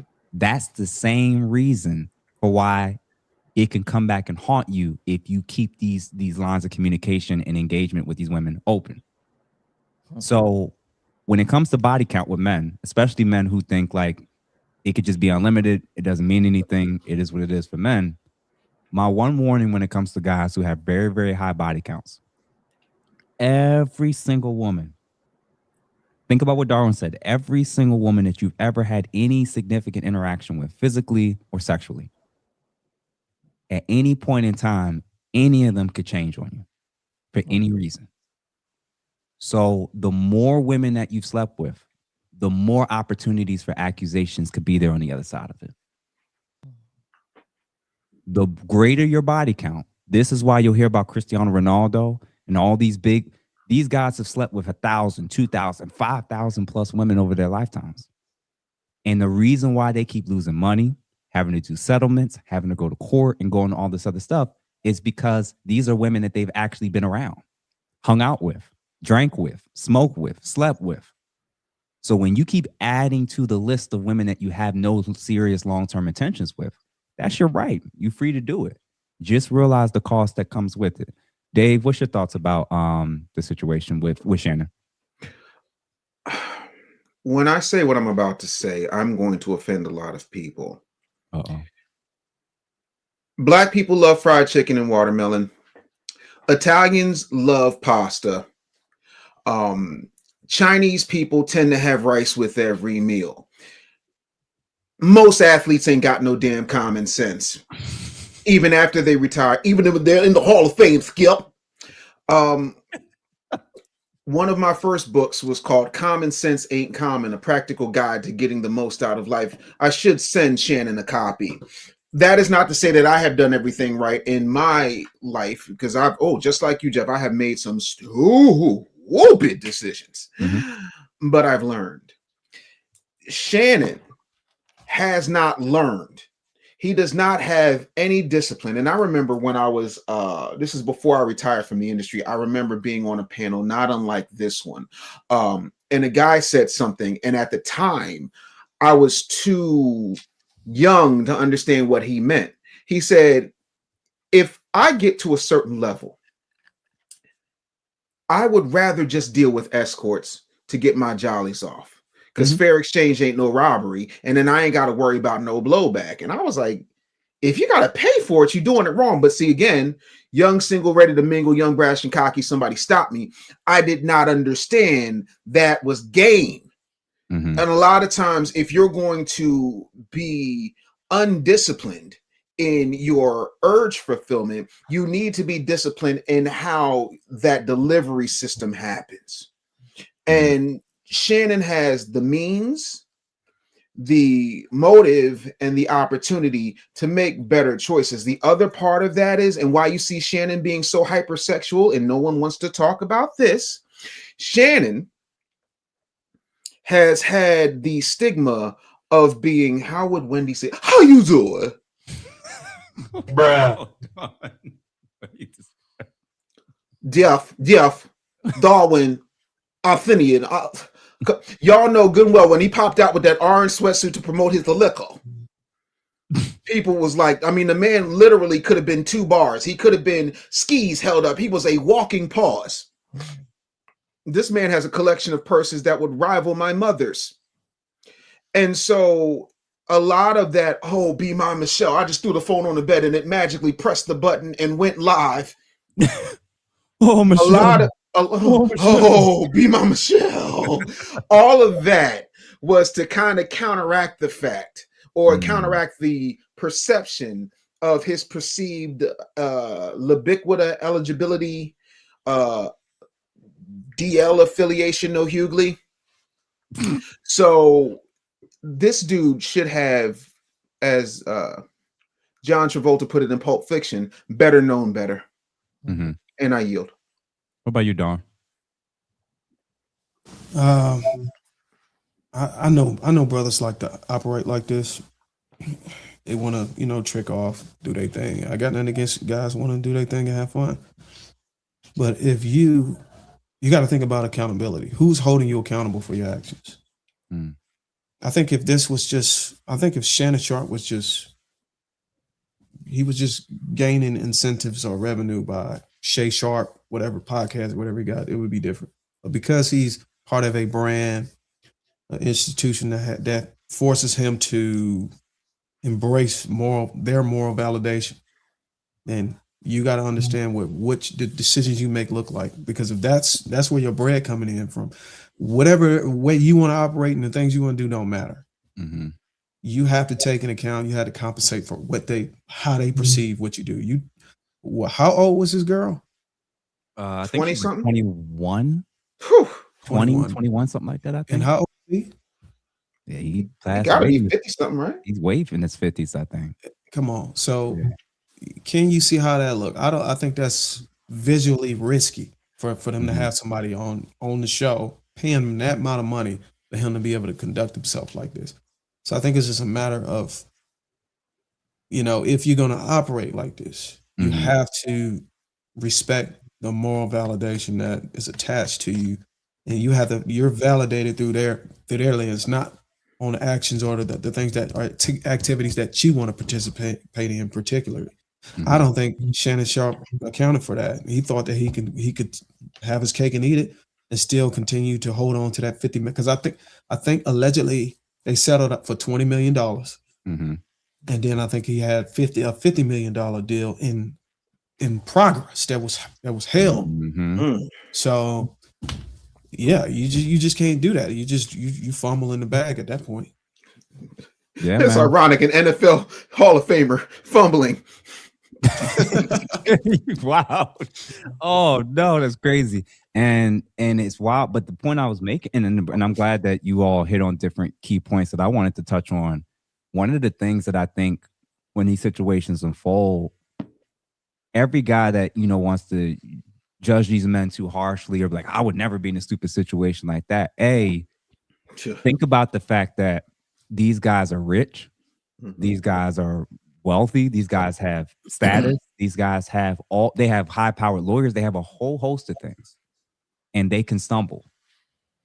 Why don't you think that if you, in your respective private life, can make similar decisions, and just because you don't have cameras following you 24/7 and you're not high profile, that you can't end up falling into the same situation? I'm going to give you all a brief story, man. When I was younger and I was still in college, I was going to a church on Sundays called Epiphany Fellowship in Philadelphia. The pastor, the lead pastor in terms of how we saw it, was Dr. Derrick Mason. And while I was there, I had some friends that were visiting from outside, that were just meeting me at the church, that were from outside of the city. And we were all there, and I had some guests with me. And at some point, they asked all of us who were members to stay after service to discuss something serious. And it was about one of the elders or pastors of the church who temporarily was no longer going to be working in that capacity because he was allegedly sleeping with allegedly sleeping with another member of the church's wife. Right. So it was like, whoa, right? Now, at that time, let's say I was about 21, 22-ish. And I hadn't been in a situation before where I had ever cheated. And at that point, and nor had I ever been in a situation, anything like that. And at the time, people are gossiping. It's crazy. You're hearing this. And it's like, but then you saw, like, for those of us who are paying attention, he stopped coming to the church, obviously. There was a lot of clashing with him and the leadership. He eventually leaves the church community that he helped plant for years in advance. He has to leave and restart his whole life. And so many things that were built up over all that time, all of it was severed in that one moment. And the wild part was, like, he lost the ministry, he lost the title, he lost friendships, he lost the respect from his religious community. people, he was a very well-known leader apart from the whole being a pastor. He was actually an industry artist and everything. Like, he was very well known in the Christian hip hop space. And I was a younger guy that watched that. Years later, I ended up doing something very similar. Not sleeping with somebody in the church, but you get the point. I made mistakes. And what I'm basically saying is when we watch these men fall from grace, when we watch these guys fall, when we see these guys get in these insane situations, a lot of people treat this like it's a Wendy Williams episode. It's entertaining, it's fun, it's dope to gossip about it. But I don't think enough men are looking at this as lessons. And I had a pastor of a church destroy so many things in his life. And years later, I forgot about it and found myself in a very similar situation. And I want all the men that's watching this stuff, we got to let's start being much more intentional about, even when we're keeping up to date. Like Obsidian was saying, we don't follow half the stuff, but if you are going to hear about it, if you are going to look on it, if you are going to follow it, shore up your life to make sure you're not making some of those same mistakes. Are you constantly parading yourself around, constantly just wanting to be seen around other women, very beautiful women, so you can present a certain image? Are you constantly hitting them up on the side off of OnlyFans or all these different sites and websites or whatever? Or like Darwin said, or you just got this whole tricking list where, again, Diddy just showed us what they got him on. All you got to do is fly them out and they can get you on trafficking. Yeah. So the rules of the game is constantly changing in this space, gentlemen. And I want all you guys that's watching this stuff to start taking this stuff more seriously and realizing it's not about your title. It's not about your money. It's not about your clout or your status. It's the fact that you are a man dealing with women, many of which you wouldn't marry, wouldn't want to have your kids, and you're ashamed to be around. I'm telling you, the more and more that you have women that's falling in that category, the more women that you're at risk for something being Kavanaugh, when he was running for Supreme Court justice. Something pops up from a party or an event that he went to from 20 years prior. He's married with children. His children are grown. He's about to become a Supreme Court justice. And now he's having to give an account for an accusation from a woman from a party he doesn't even remember what she looks like. So, gentlemen, the college parties are fun. The amazing experiences that many of us have maybe had it is what it is. Just be mindful of the fact that, listen, we can't control you. We can't tell you what to do, but we can't put you on game about potentially what some of the risks are. So before I go through some more super chats, fellas, do y'all have anything in particular, last words or things that y'all want to kind of throw out there in terms of just these general experiences, observations, things that even you may have learned personally in terms of these type of situations? Let's start with Darwin. Are you talking about similar to what you went through or Shannon went through? Hey, well, listen, I ain't go through exactly what Shannon went through. Not that close, and I'm not. And according to Shannon, I'm not a freak at all, because that man be into some stuff.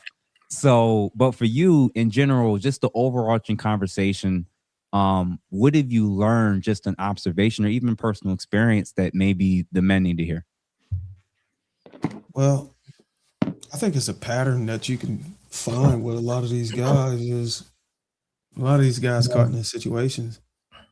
Either their children are grown, they don't have children, or, you know what I'm saying? I think those two things are key. Just have somebody that's vulnerable, that is completely dependent on you to do well and make sound decisions. I think for the most cases in a lot of these images, ironically, a lot of these guys, they don't have anybody looking up to them. So it's kind, I would say that is very interesting to me. Whenever you're making decisions and you don't have anybody counting on you, it's so much easier to do whatever the hell you want and take risk. So maybe trying to speak to that angle, like what is it inside of us that compels us to want to go out and take risks when we don't have anybody counting on? Like, what is the very thing that changes once you have kids or you have somebody counting on you, like maybe you're a CEO, you're running a company that is responsible for fulfilling everybody's salaries every year, and go out and do something. Now you just dismantle everybody else's lives around you. I think there's a commonality between the guys that's on this thumbnail. For the most part, I really looked into it, but I don't know if any of them even have children.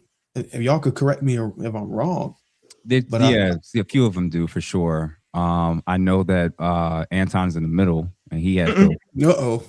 And what's his name? Yeah, Shannon has. I would argue that. Shannon has adult children. Yeah, I would argue that, and that's what I'm saying. I think, and Shannon has adult children. I think Anton's child is grown enough to be able to, okay, if something like that happened, okay, I can go do for myself. You know what I'm saying? I'm out of school. Yeah. But for me specifically, personally, me being able to just look at, my two sons, I got a 2-year-old and a 3-year-old, and being able to come home and make sure they are all right, that has a tremendous weight on my judgment on whenever I'm trying to decide to do something crazy or not. You know what I'm saying? I don't know if y'all feel the same. Yeah. But just being able to become a family man, become a husband, have somebody counting on you, I think I would probably be out here fooling around too if I wasn't in this situation, man. So I think, and I might be giving credit to women or just the whole thing about family too much. But I fundamentally believe once you as a man establish a connection with a woman and a child to where that's your family, a lot of the things that you would do that could impact your life in a negative way, you would no longer do it. That's why I try to push men. I'm like, look, if you really want to be able to change your life or change your character and stuff, find love. Go out and love someone. Fall in love. Find love and a genuine love. And that would tremendously decrease the likelihood of you finding yourself in situations like this. And it's unfortunate that was the passenger. He had a wife, but man, when I say genuine love, I mean it. And I'll just leave it there. That's just my opinion. Go ahead, Dave. All right. So I'm going to say this. First of all, before I even get into what I want to get into, I just want to go ahead and just have a shameless plug. If you click the link in my bio on Instagram, I'm doing a no BS masterclass to talk about what it takes to actually level up so that you can protect yourself financially and do what you need to do in order to start, grow, and scale your business, because there's too many people out here getting their skills monetized at their job and getting a bi-weekly insult they call a paycheck. I don't want you to have to go through that. So follow me on Instagram at The Business Bully. Click the main link in my bio and get yourself a spot. It's an absolute free masterclass, but those spots are going fast and you do have to register. Now, having said that, I'm going to say this. You are not right now living in a neutral world. You're living in a world that's engineered to hijack your attention, to monetize your impulses, and keep you distracted from anything that actually matters. The most expensive lie that they have sold us as men is, if it feels good, it's got to be freedom. That's just slavery with a whole lot better lighting and a couple of Yowza Boss and attaboys. When you can't control what you look at, what you click, what you chase, what you crave, you don't have desires. Desires have you. And the thing that really trips me out is we call ourselves men while we're being led around by cravings like a dog on a leash. Sexual discipline is not being perfect. God knows I'm not, right? It's about being powerful. It's the ability to say, I want that, but I don't need that. I feel that, but I won't obey that. Because if we're being honest, weak men chase pleasure.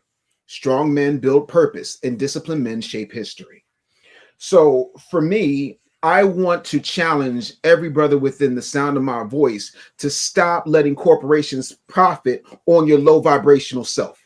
Stop training your brain to live in fantasy and then wonder why real life feels so heavy all the time. Stop blaming women for what you refuse to master in yourself. If you want your confidence back, earn it. If you want your focus back, protect it. If you want your masculinity back, govern yourself accordingly. The future is going to belong not to the loudest men. It's going to belong to the most disciplined men. So I'm asking you right now to make a decision. Not a motivational speech decision, a real one. Who's in charge? Because you can have one of two masters. It's either you or your urges. And if that hits you, you can follow me at The Business Bully. I'm not here to shame you. I'm just here to help you level up. Now go master yourself. And before Ali go, I just got one more thing to say. Yeah. Opportunity. You have to recognize opportunities to be able to step out and do these things and cancel them, avoid them. That means you have to know your own weaknesses. I know my own weakness. I have my homeboys all the time, every year. You coming to DR with us? You coming to Cuba with us? You coming to Thailand? Nah, man. Can I bring my wife? Dave, tell the truth. When I came to meet you in Atlanta. Yes, sir. Who was with me? Your wife and your children. My wife and my children. I know myself. Mm-hmm. I'm what, 6'5", 6'4". Yep. I have them look at, man, I have women come up to me and talk to me. I know my weakness. If I'm drinking, bro, I might flirt, and we don't know where that's gonna go. So he's like Marcus Graham and Boomerang. I'm from Holland. Yo, Dave, hold on. Why Darwin had to tell us how tall he was? Anybody need that information? What he's leaving out of this situation. Listen, what Darwin is humbly leaving out of this situation. What Darwin is humbly leaving out of his situation is that his wife is a stunner, and she's funny, and she's brilliant, and she's a great mom, and she understands the position that her husband is in. This man has hit the Publishers Clearinghouse lightning in the bottle lottery. So respectfully to Darwin, what he's saying is real easy for him because what he has at home, he can't just go outside, throw a stick at and hit.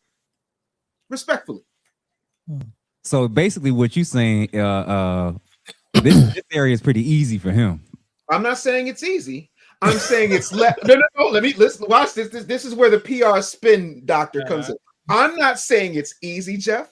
I'm not saying it's easy, Obsidian. I am saying when it comes to Darwin, it's less hard for him than everybody else. Hey, that's a good blessing. And shout out to the missus back home with the kiddos.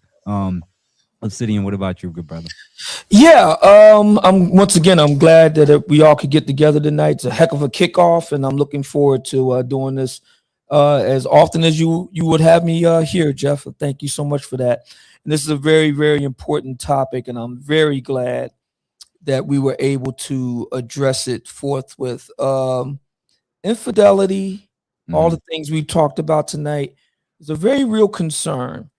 And if Black men don't take it upon themselves to fix it, it won't be fixed. Black women can't fix it. Obviously, people outside of Black America can't fix it. It's something Black men have to get out in front of and fix. They say that the first rule of self-defense is avoidance. I'm going to follow up on what my brother Darwin said. Know your triggers.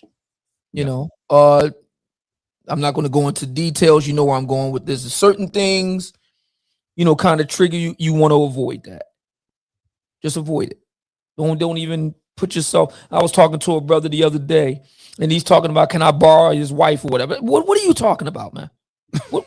Why? Bruh. What was that? He's talking about. Yeah, he's talking about, can he borrow another man's wife? This is the reason why you need friends. You need homies who like, what are you doing? That's dumb. No, you can't do that. No, you can't borrow his wife. No, you can't do that. So just avoid. If things look kind of sketchy, looks too good to be true, just avoid it. Go home. I found that cold showers are highly effective. Do that. Do that. Yeah, man. A couple of quick things that I want to kind of toss out there. Number one, I saw a comment. You got the random guys in the chat that's bitching about this conversation, and it's annoying. I'm trying to see if I can find one. There was a particular guy who was like, why are y'all even concerned about men and what they do with women? Why are you not concerned about men that whose lives are getting? Hold on, Dave. Why are you not concerned about men and your fellow brothers of them making decisions that can destroy their lives, their family, and their relationships with everybody they know? Maybe the reason why we're in a situation we're in where so many men are stumbling in this area is because everybody feels like nobody's allowed to check each other, hold each other accountable, or even care about each other. Maybe that's the issue. Maybe it's too many guys like you who think that everybody just on this island, that we should just do what we want to do, act how we want to act. It's not hurting nobody. It turns out it's hurting a lot of people. It's breaking up families. It's destroying marriages. Whole companies are getting bottling out because of this stuff. This is real life shit that's happening and destroying people's lives. And rather than y'all coming and acknowledging like this is an issue, and as men, as the leaders, we may have to reevaluate. I'm going to go so far as to say I've gotten to a place now where I'm comfortable now with acknowledging that the people who left me when I still had this mentality and was really ingrained, where it's all about getting the body, getting as many women as possible, not respecting boundaries or anything else with anybody. I was the type where I was savage. If I didn't see a ring on your finger as a lady, you available to me. That's what it was for me back in the day. And what I'm saying is I was a liability to every man that would hang out with me while I carried myself that way. Because what if a dude that was connected to one of those chicks that was angry, jealous, pissed, heard something from her that wasn't true? Now the guys that's with me is at risk for their lives and their safety. People who stayed away from me during those seasons when I was at my worst and lacked the most intentionality and discipline in this area was doing me a favor and protecting themselves. People avoiding men that lack sexual discipline are the smart ones. So my starting point for a lot of you fellas is if you want to get serious about this, including what Darwin just said, even when you're going on trips, you got to be mindful who you're going on the trips with. Where y'all going and where you going and who's going with you. That would be my preference. My preference, and I'm not married, but me and my lady's been together now 17 years. And it's thank you. And it's my preference when I do travel and whatnot. It's my preference to take her with me. She rather stay home, but I not because I'm afraid I'm gonna, act a fool or nothing like that. But I just like her. I enjoy her company, and it's just better to enjoy life that way. She's been with me to a number of Black Manosphere conclaves. It's better. The other thing I will say briefly, because I know Dave wanted to jump in. We saw a live fire example of what you talked about, Jeff, with Derrick Jackson. His I had his ass on the thumbnail. I forgot about it. That's crazy. I should have had his ass on there. What's up, Team Jackson? Yeah. What's up, Team Jackson? That Joker. His actions destroyed his family, destroyed his business relationships. All of his former partner, Ace Metaphor, etc. He's persona non grata to them. They act like as if he don't even exist anymore. We could debate the nature of their business. That's a debate for another time. But they did have a very flourishing business, catering to Black women and whatnot. He destroyed that. He destroyed his relationships with those brothers. So that should be, at least to me, I's statement. If that isn't a live fire case study of everything we're talking about here, for every Black man watching, no matter what walk of life you're in, if that's not a live fire case study, I don't know what it is. The term case study has no meaning because we all saw it in real time. Wow. I can't believe that actually happened. I just can't believe it.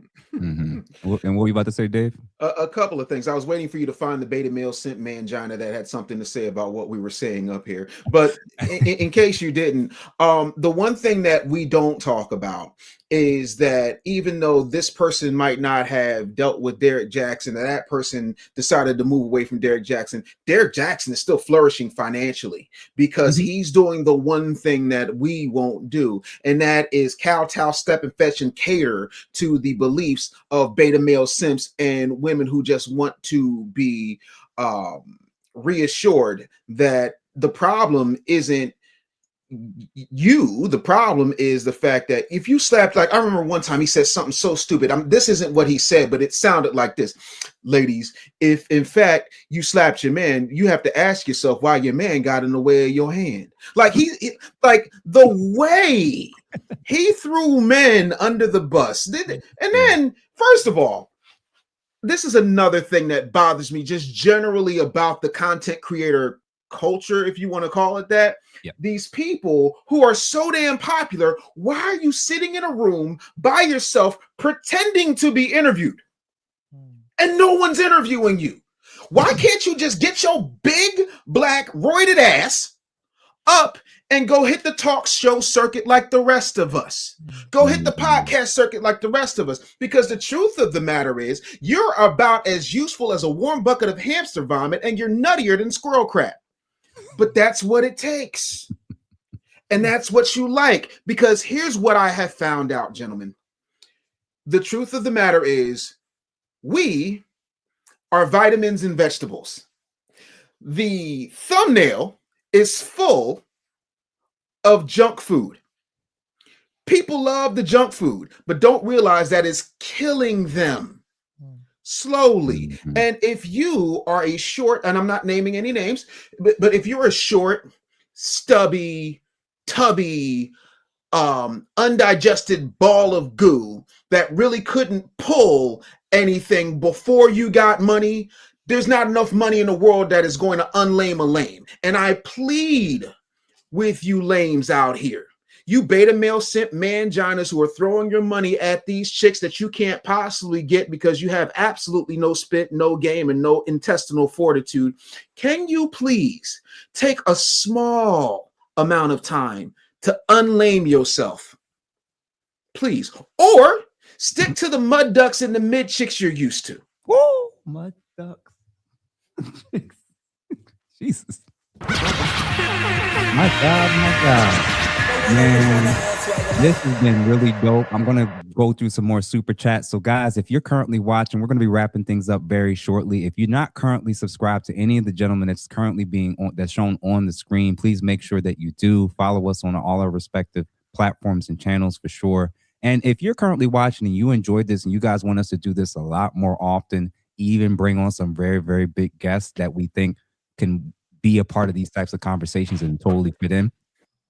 Sometimes we're going to need a budget to bring some of these people in. And the easiest way for you guys to support is either become members to our channels or to hit that super chat button so we can use some of those proceeds to be able to get some of these guys and talent to be able to come on and bring and hear their perspectives and also share their expertise in whatever discipline that they're coming from.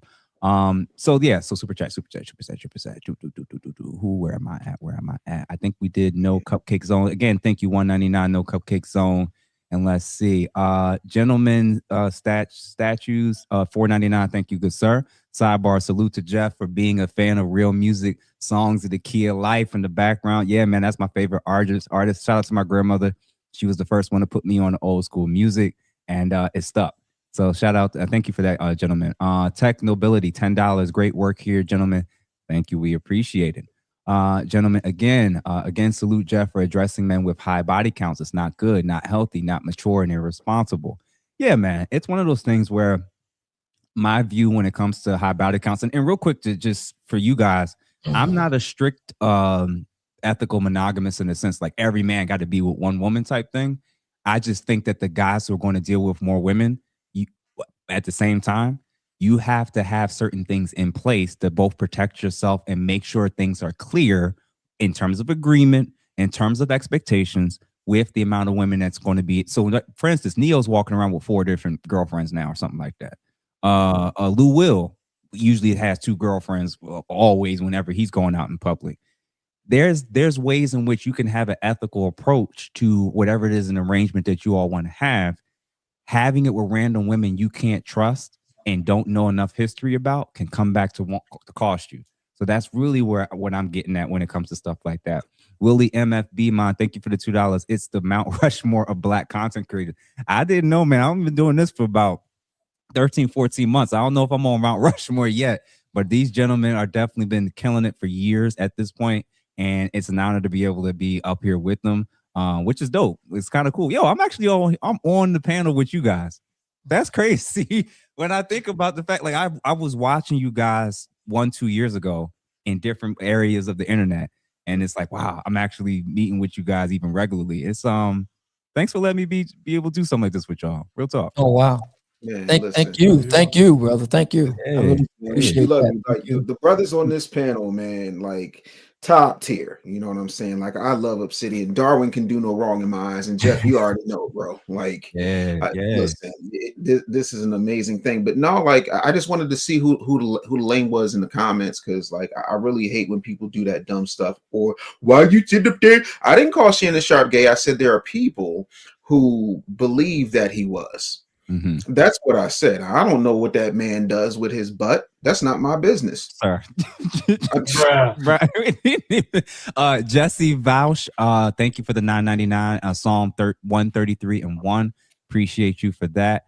Ray, $9.99. I teach my sons that a lack of physical discipline and bad women have been the downfall of many powerful, strong men. It's been happening from biblical times till now. Absolutely. Joe Budden's voice coach, thank you for the $5. Jeff, you better assemble this Avenger group of men again. They brought so much value to your live. Dave, you have a new follower. Yes, sir. Thank you, man. Yeah, and again, we want to we not only doing this amongst each other, but also maybe doing this with other people. We all got our respective communities and different people that supporting us. But I'm gonna tell you this, man. What we're realizing is we have to work in this space with more like-minded people. At the end of the day, I'm getting better at learning and reading people. I work, I talk to some of these guys behind the scenes about different things that I'm learning in this space. And it's been cool to have guys who just have integrity in this space, because when you come out here and one day nobody knows you, and 3 months later, there's 3 million views of people that seen your face some way, somehow, like stuff changes. People change, women change. And it's been like, for me, I stay in my own world. I stay at home. I do business moves, and I just, everything else is tunnel vision. I've realized that when you get distracted by all this other stuff, man, it can catch up to you, man. So I think this conversation is super, super, super important for sure. Generation Malcolm X. Oh, thank you for the $99.99, sir, for their war chat. Oh man, y'all are cooking, and it is very, very clear based on how everybody's reacting and responding that y'all want us to do this a lot more often. We were in the talks of doing this maybe twice a month, but the way y'all acting tonight, if y'all keep doing these type of super chats, we may have to figure out a weekly Wednesday 99. Was it what time we start this? 8:30. About 8:30, yeah. Yeah, either 8:30 or 9 o'clock show on Wednesday. If y'all keep showing up the way y'all showed up tonight, we gonna have to make it happen. But each time we're gonna try to have not only really interesting, thought-provoking conversations, but also trying to bring on some really reputable guests that we can obviously kind of market and let you all know and promote and say, listen, this is the space to be. This is the men's table, and this was a really dope honor to just start this thing off. So Generation Malcolm X, bro, appreciate you for the $99.99. Ronnie D. Wards, thank you for the $2. Please keep this convo going. I'm here for it. Thank you. Miss Couture, thank you for gifting people 5 memberships. Thank you, madam. And again, Miss Couture is part of our movie book club that I have started with Philosophical on Mondays at 8:30 Eastern Standard Time every Monday. We started our first launch with it this week on Monday. Double-digit people showed up. Everybody that showed up absolutely loved it, gave their final remarks at the end and said this is exactly an exciting new virtual community that we're starting. And if we get enough people to sign up, we actually plan on doing an in-person meetup in Philly, downtown, potentially at a social club that I'm very acquainted with, where they have a private movie theater there. And we may do an in-person meetup where we'll take care of everything and everybody just got to show up and enjoy. But, and if you haven't, make sure you check out the links and see if you want to sign up for that or the men's group on self-improvement group on Tuesdays. Welcome to welcome Luffy to becoming a new member. And then Taj 929, thank you for the $4.99. I enjoy and respect everyone on the panel. May not agree with everything, but I would like for this panel to come back another night. Listen, bro, we're gonna make it happen. We just did it organically over the last week or two, and it's very, very clear. At one point, I saw over 600 people just on my side alone watching. So this is very, very clear. I had no idea that so many people would have loved this type of collaboration. I was used to one-on-ones or just doing my own thing, but clearly this is what's needed. And we need a space where men are gathering and coming around, and they're not just talking about what's wrong with men at a round table and how we need to trust Black women more. We actually got Black men who's actually talking about real shit and also holding ourselves accountable. But it's not because we have a disdain and dislike for men in general, but we're talking about specific behaviors that we want to see, especially in this community, because it's time, like Obsidian said, there needs to be a shift. Dave, you said it, there needs to be a shift in this space with who's going to get your eyeballs, who you're going to support, who we're going to align ourselves with and collaborate with. And I think these type of discussions is helping to distinguish those that you may want to really, really work with, really, really follow and support, and those you may want to start pulling back from, because it's time for us to start building. And I think that we think that this is absolutely how we can get there. So thank you, Taj, again for that. Last few super chats. Trey, $10. Thank you, good sir. Fellows, I'm not sure what it would take for the four of you to keep getting together, but the men who need your words definitely need to hear them. And listen, everybody that's watching this stuff, the easiest way besides being a subscriber to our channels is just to kick it to 2, 3, 4, 5 different guys. Whenever you see us live, whether it's our interviews, Darwin's amazing original content, because this brother's editing skills is next level. Dave with his million projects. Whenever you see us, share it. Don't just watch it and like it. Send it to 2, 3, 4, even 5 people, and that's how this stuff gets spread. It's all word of mouth, and we appreciate the love that y'all have been showing. PW85, thank you for the $10. Salute to the panel. Good discussion that I'll start from scratch in the AM. Obsidian is the OG, and Dave is the menace. Darwin is a real one as well. And Jeff, you already know, keep climbing higher, sir. Appreciate you, good brother, for not only the compliments, but for the gifts as well. And last 3 super chats. Rec Media 773, thank you for the $5. I tuned into this broadcast less than 10 minutes ago and have not heard the N-word drop not once. This is my place. Well, you know what? I'm gonna keep that in mind. Welcome home. That's very important. That's very important. Darwin and Jeff had a discussion about a individual who said some very unkind things about our good friend and dearly departed brother Kevin. And we talked about it. If you want to see it, you can go over to Darwin's channel. It's over there. It's over. I reposted some portions of it over on my channel over on Rumble. One of the things that we noted was the frequent use of the N-word by this individual and the people he was talking with, some other young men. And that disturbed me. It disturbed Darwin and Jeff. And that was kind of like the impetus for us doing what we're doing right now. Kevin was very much interested in the black male image, and talking to brothers about how much your image matters. And the 3 of us decided that we're going to take that idea to heart and try to do what we can to promote a more grounded and measured and refined black male image. So if you like that, you know how the social media game works. Like Jeff said, spread it out to your brothers. 4 or 5 brothers, each man watching this. If they did that would be great. Like, share, subscribe, and definitely hit that collection plate. One other thing, Jeff noted, there is a full court press right now. You're going to see a lot of podcasts and other social media type happenings that are basically positioning themselves to be the counter to the black manosphere.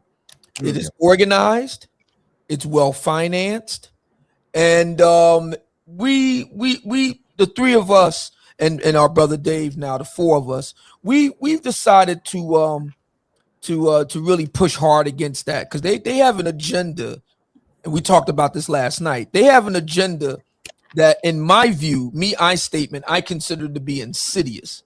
And so we really do need everybody watching support to really counter that type of offensive. So if you really like what we're doing, please like it, please share it, please continue to hit that collection plate. Thank you so much.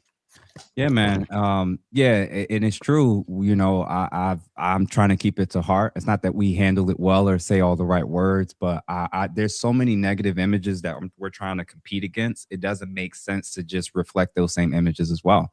It makes sense at some point for us to try to be different.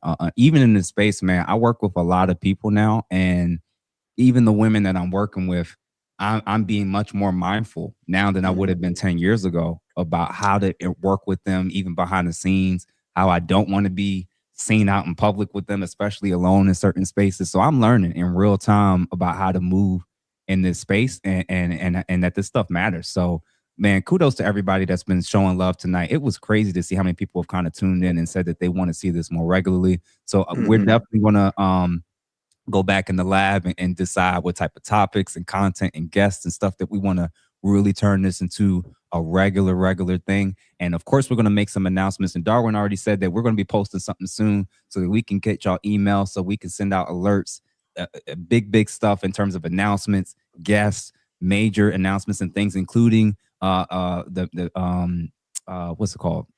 Shit, I was about to say it. Obsidian, help me out. The Black Manosphere. The Black Manosphere? Yes. Yeah. So for sure, man, there's just so many different things that's popping off, and it's going to make sense pretty soon for us to have direct forms of communication to make sure you all are made aware of books, conferences, meetups, special projects, different things, maybe even some major investment opportunities, depending on how things kind of shape out. This is about organically building something that nobody else can kind of touch. And like we said before at the very beginning of the show, this is a sacred place that's going to be gatekept. Enough of everybody who ain't in this space, who don't care about this space, getting into this room, this spot, this table.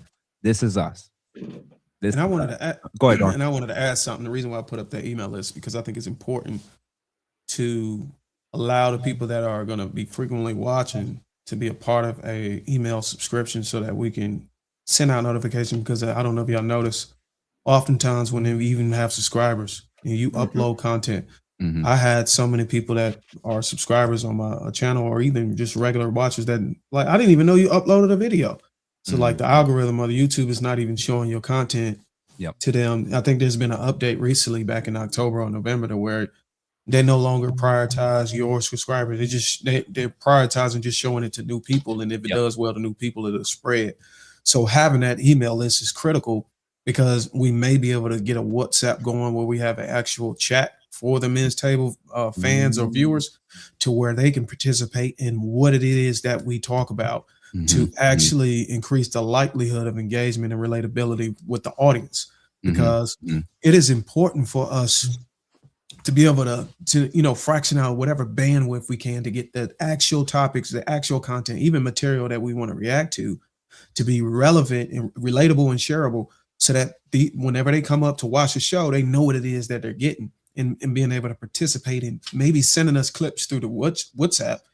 Or because I can't tell you how many times I get DMs of clips and so many things, but just having the audience that watches us being involved with just sending us clips, and we ain't even got to do the work for real. We could just wake up and we got tons of clips, tons of material that we could talk about. So that's super smart, man. So listen, y'all, if y'all are still currently watching in the chat from any of the respective channels that's currently streaming this, if you want this to continue, and if you want to be a part of that email group, or potentially the WhatsApp group, if you really want to be a part of this, if you really want to support this, type a 1 in the chat.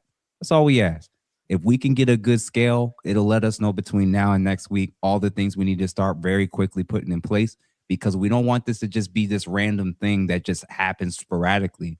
We want it to be something that's consistent. We actually going to put real time and effort and work into this. And we're super excited, man. The love that y'all shown tonight has been insane on my end. I'm like, shit, don't make me do this every day. But listen, y'all. So, hey, Jeff, yeah, what's up? Somebody mentioned about a Manosphere documentary coming from Netflix. I wonder what that's about. I don't know if that's a Black Manosphere thing, but they would have said Black Manosphere, but I don't know who they're going to include in it. Yeah, I doubt it. But there's a lot of documentaries that are currently in the works, and that behind the scenes, I've actually heard about some of them. So there's a lot of big projects. Now, to be fair, I have no expectations that it's going to be good, or that it's going to be fair to the Manosphere, especially if it's being platformed on Netflix. So I'll look more into that to see, what's up with that for sure. But Ray, appreciate you. Great content. Thank you for the $4.99. No screaming, no yelling, no over talking, just brothers having orderly conversation. Yeah, man, appreciate it. Trey, we need another version of Why Men Are the Prize. Yeah, man, I literally just got done talking with Dr. Orion Taraban right before this, and I actually asked him that question. So he gave a very, very interesting answer to that for those who have always wondered who's currently in the modern dating market, currently the prize. Is it men and or women? He had a very interesting answer that I actually liked a lot. And then Rakay Media 773, thank you again for the $10. I think to raise the black male image and teach our younger generation, we need to banish that word from the conversation to groom our men. That is what I think. Yeah, man, we definitely, as a starting point, at least publicly, we got to start reevaluating our usage of that word. I think we've normalized other populations being able to throw that word out and feel like they don't get any consequences. It's because we use it so flippantly in front of everybody to where, yeah, there's people that now start to feel and think that way. And thank you for becoming a member. And then last but not least, oh, okay, brother, you going out with a bang. Thank you, Take Mob General, for becoming a member for the next 5 months. Oh, you have been a member for the last 5 months. So appreciate you. So yeah, man, that is everything. So fellas, final words. What y'all think? How y'all feel? How y'all feel about how this went, man? Before we even get to anything else, how'd y'all feel our first run of the mill doing this thing? How y'all feel? I loved it. I think it's great here. And first of all, just real quick, I just want a point of order. I am not a menace. I am an habitual line stepper. Okay. That's it. I am a habitual line stepper. I am. You know the most important part of the washing machine, Jeff? What's up? It's the agitator. Hi, I'm Dave Anderson. You can follow me at The Business Bully. That's what I'm here for. Fair. Habitual. Fair. By the way, Dave, I saw you on Instagram. You were sitting in like a throne-like chair. Oh yes. And you were. Oh my God, you talking about savage? I mean, you talking about Carisha Live. You talking about wow. Oh, I'm going back. Oh, you are. I'm going back for round 2. Because apparently there are a bunch of highly degreed, super strong, independent boss chicks that want this smoke. And again, all I do is give the people what they want. But yeah, no, I'm a big believer in telling people the truth, whether they like it or not. And let's keep it a buck. All those degrees, where your man at? That's it. I don't know. So yeah, no, we've got some things coming, and I'm super excited. I just appreciate everybody, taking heed. I wasn't trying to get up there and be the heir apparent to the Godfather. I was literally just answering the question because this misandry disguised as support for women at the expense of our masculinity will not stand as long as I have 2 balls. Yeah, man. This covert misandry where they just get men to use all the talking points to show that you despise and hate men. We see through that. We see through that. We see what the whole title was and who's running and whose channel it was on. We're not playing this game no more, man. We gotta present a counter, like Mumia was saying. We have to create a counter to what's happening. This culture has been feminized. It's been co-opted, and enough is enough. It's time for us, if we're going to do this, it's easier to work together than work alone. And I think that listen, man, the way that people are reacting and responding the last few times we've linked up, maybe you're onto something for sure. So final words, man. Darwin and let me throw something in there. What I will say is I like the combination of did he freeze? Purpose, humor, shout out to Dave. And I like the purpose of that and intellect all in one. Okay. I would say the precision we've been able to maintain throughout tonight is golden. Even when we introduced humor, it was relative to the matter at hand. I also think the people that's watching will finally be able to, because they watch a lot of shows, they watch a lot of panels, but I think they'll finally be able to compare this panel against other panels and see contrast as far as character and improvement on behalf of Black men. Because if you look at most of the panels in these spaces that have Black men, you just really see us talking crap about, whatever was going on in the space. But we were actually trying to give advice, show you how to work around nuances and stuff, give you actionable strategies on how to conduct yourself. You don't really get that.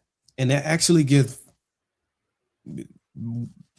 people on the other side of the coin, I'm not going to label, a reason or some way to substantiate that we are not doing anything productive as men. Although we do have things like the Black Manosphere, Conclave, and all those things.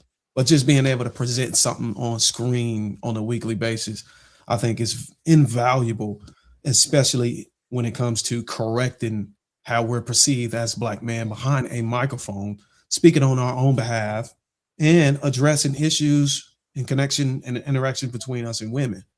You didn't see at one point that we just started beating up on women. We actually honed in on speaking on, matters that relate to men, holding our own selves accountable, in which we constantly hear women say we don't never take accountability, or whenever every time we bring up men issue, we already got a lump in women. We haven't done that. Although there was a case where it was critical for us to shed light on Amber Heard's behavior, but nonetheless, you was able to see how Johnny Depp was showcasing stoicism, and he knew that he was in the right, so he didn't need to get emotional. And just being able to regulate your emotions during key moments is tantamount. But I'm not going to go on long. I just want to show appreciation for us being able to develop a group of men and being able to put on a picture of something valuable and meaningful for on behalf of Black men specifically. Man, I appreciate that. What about you, Obsidian? Yeah, everything my brother, my Conclave brother, Darwin said. I love the concept of us getting together and chopping it up of the issues of the day, kind of setting the record straight with regard to the Black male image, the Black manosphere, and putting our side of the story out and letting the public, the educated public, decide for themselves. I have a lot of faith in the educated public. You just present, the facts and whatnot. They know which end is up, so to speak. And I'm very, very glad to be here tonight. And I was watching the brothers in the chat room saying that nobody was hollering or screaming or cursing. We all remember last month. Just get right to it. Anton Daniels and Corey Holcomb, that whole debacle. We got to do better than that. And I think this is a live fire example of just that. I'm very, very honored and blessed. I think that this is the divine hand has kind of touched this. I really do believe that. Yeah, man. I appreciate you fellas for sure. I agree with everything you said about how tonight went. It went way better than I think I even anticipated or envisioned this could go. And I'm excited about what this could turn into. And like we said behind the scenes, everybody, we're gonna do some soul searching and collaborating and discussing a whole host of things, from schedules, content, guests. We're gonna try to turn this into something legit. So if you guys keep showing up like this, we're gonna start showing up and giving the people what they want. And we're gonna say it at the end of the day, man. If y'all, a lot of people complain about the internet and social media and the content space, and then you got people who are trying to give real stuff, and a lot of times they don't get the views, they don't get the same subscriber count, they don't go viral, they don't, their stuff isn't shared. It's all what's a whole bunch of stuff been trending over the last few weeks, and a lot of it hasn't been positive. So if a lot of people are saying this stuff is positive, you got to share it.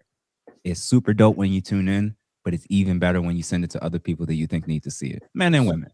And again, I think a lot of ladies need to see this conversation and realize that these conversations exist, and that it's happening. And again, man, I think that this was dope. So for everybody that watched this, please, please, please make sure that you subscribe to all our channels if you haven't done so. Thank you to everybody that showed love. I think there's at least one more super chat I need to read. Or three. Take Mob, I think we did. I appreciate you gentlemen addressing these issues and making us look good and professional. Thank you for the $20. Thank you for that. Jesse Vash, $5. Please consider bringing Dr. Tiasan Johnson and the Passport OG to the panel, because both have great, sensible content. Extremely familiar with both of them. And for those that aren't aware, I did have Dr. Tiasan on at the end of last year for an interview. So I'm gonna circle back and see if he would be open to this conversation. I'm probably just gonna send him the link to this, episode to see how he feels about it. And if he's a very, very busy dude, but we would definitely be honored to welcome him into this space. And then last but not least, Marcus Evans, 406, $2. One of the best shows of 2026 by far. Salute. Appreciate you, Marcus. So, gentlemen, to close things out, Dave, then Darwin, and Obsidian, why don't you guys let everybody know your future projects, where they can find and support you, and then we'll move to the next person. Yeah, you can find me on all social media platforms at The Business Bully. If you go and click the link in my Instagram bio, and I'll also put it in the chat, I have a no BS masterclass coming up for those of you who are looking to take your entrepreneurship game to the next level. Aside from all of that, you can, of course, go right now to therealblackagenda.com, the book that was too hot for the Breakfast Club to air. So make sure you go and get yourself a copy. And not unlike my brother Obsidian, I will sign it and ship it out to you because, I mean, I can't keep this thing in stock. So other than that, man, I am out. I am touring. I will be in Atlanta again, doing live with Carisha, and I'm absolutely everywhere, snapping necks and cashing checks. So I'm very, very happy. Thank you so much for having me. I love this. I love this panel. I really think that this is something that's going to benefit a lot of brothers. And yeah, I don't know how to pull punches, even though I'm a pro wrestler. It's not a thing when it comes to me telling the truth. Sorry. All right, go ahead, Dar. All right, you can find me on all platforms. Obviously, YouTube, TikTok. I got a powerful TikTok page, Instagram. I put a link in there as a school.com link. We meet every Thursday night at 8:00, and we just collect wins and losses and compare, our journeys for the previous week. So that is the time. If you don't like booking consultations and having one-on-one, that is your way to cheat and finesse my system. I'm teaching you how to work around my consultations and actually get access to me. And just come in the group and just pour it all out. If you got any issues, we as a collective can help you navigate those issues. So take advantage of that. I just put that in the chat. Other than that, man, appreciate that. Mm-hmm. All right, what about you, Mumia? Yes, you can reach me. All you got to do is just search my name on Google. I'm on Instagram, Facebook, TikTok. And I'm on Rumble. You won't be able to find me on YouTube standalone. Instead, I'll be appearing with my brothers, but you can find me standalone over on YouTube. I'll be going live tomorrow night at this time. You mean Rumble? And, Rumble. On Rumble, yes. On Rumble. Just my name, Mumia Obsidian Ali, over on Rumble. You'll be able to catch me live over there. Like I said, you'll be able to catch me, all the clips and whatnot all over my social media, Facebook, Instagram, TikTok. The Gospel of St. Kevin Samuels. I still have copies available, not sold in stores. You can get it from the website, the Black Manosphere website, blackmanosphere.com. Or you can get it directly from me, a little bit cheaper, 100 signed, 75 unsigned, to my Cash App, $ Obsidian Radio. Thank you very much. Yeah, man. And obviously for those who's watching on my end, I'm currently on, let's see, I'm on YouTube, I'm on Instagram. Psychology Today. No, just kidding. As of still now, I definitely got to reevaluate with what I'm doing and how I'm moving, how much longer I may want to keep my license. Just because I know that there's so many people who are not happy with me and people like Dr. Orion Taraban. When we enter into these spaces as professionals, people have a lot to say and have a lot of means of trying to, come at us and try to target us and whatever. So that may be one less thing that I may allow them to even have as a potential form of leverage over me as I start to continue to build and move into this space for sure. So listen, y'all, I'm on a whole bunch of different things, including particularly YouTube and Instagram are my top two things for sure. And I'm super excited, man, between this and all the other different projects that a lot of us have going on and building over the course of this year. We're going to have a lot of announcements, man. So listen, we're going to be posting stuff very soon and start collecting emails, letting you guys know about announcements, even potentially some stuff that we may be starting to do as early as next week. So again, if you want this stuff, make sure you copy, make sure you like it, make sure you subscribe, make sure you send it to 2, 3, or 4, even 5 people, especially the men and the ladies that you think would need to see and hear this type of conversation going on. Everybody from around the world, wherever it is that you're watching, Thank you. Thank you for enjoying this stuff. Thank you for supporting all of us. We really appreciate everybody tuning in. We want y'all to have a great evening, and we're going to see y'all pretty soon because it's very, very clear y'all want to have more of the men's table, and we're going to bring it to you. So have a good evening. We'll talk to y'all and see y'all on the other side. Peace.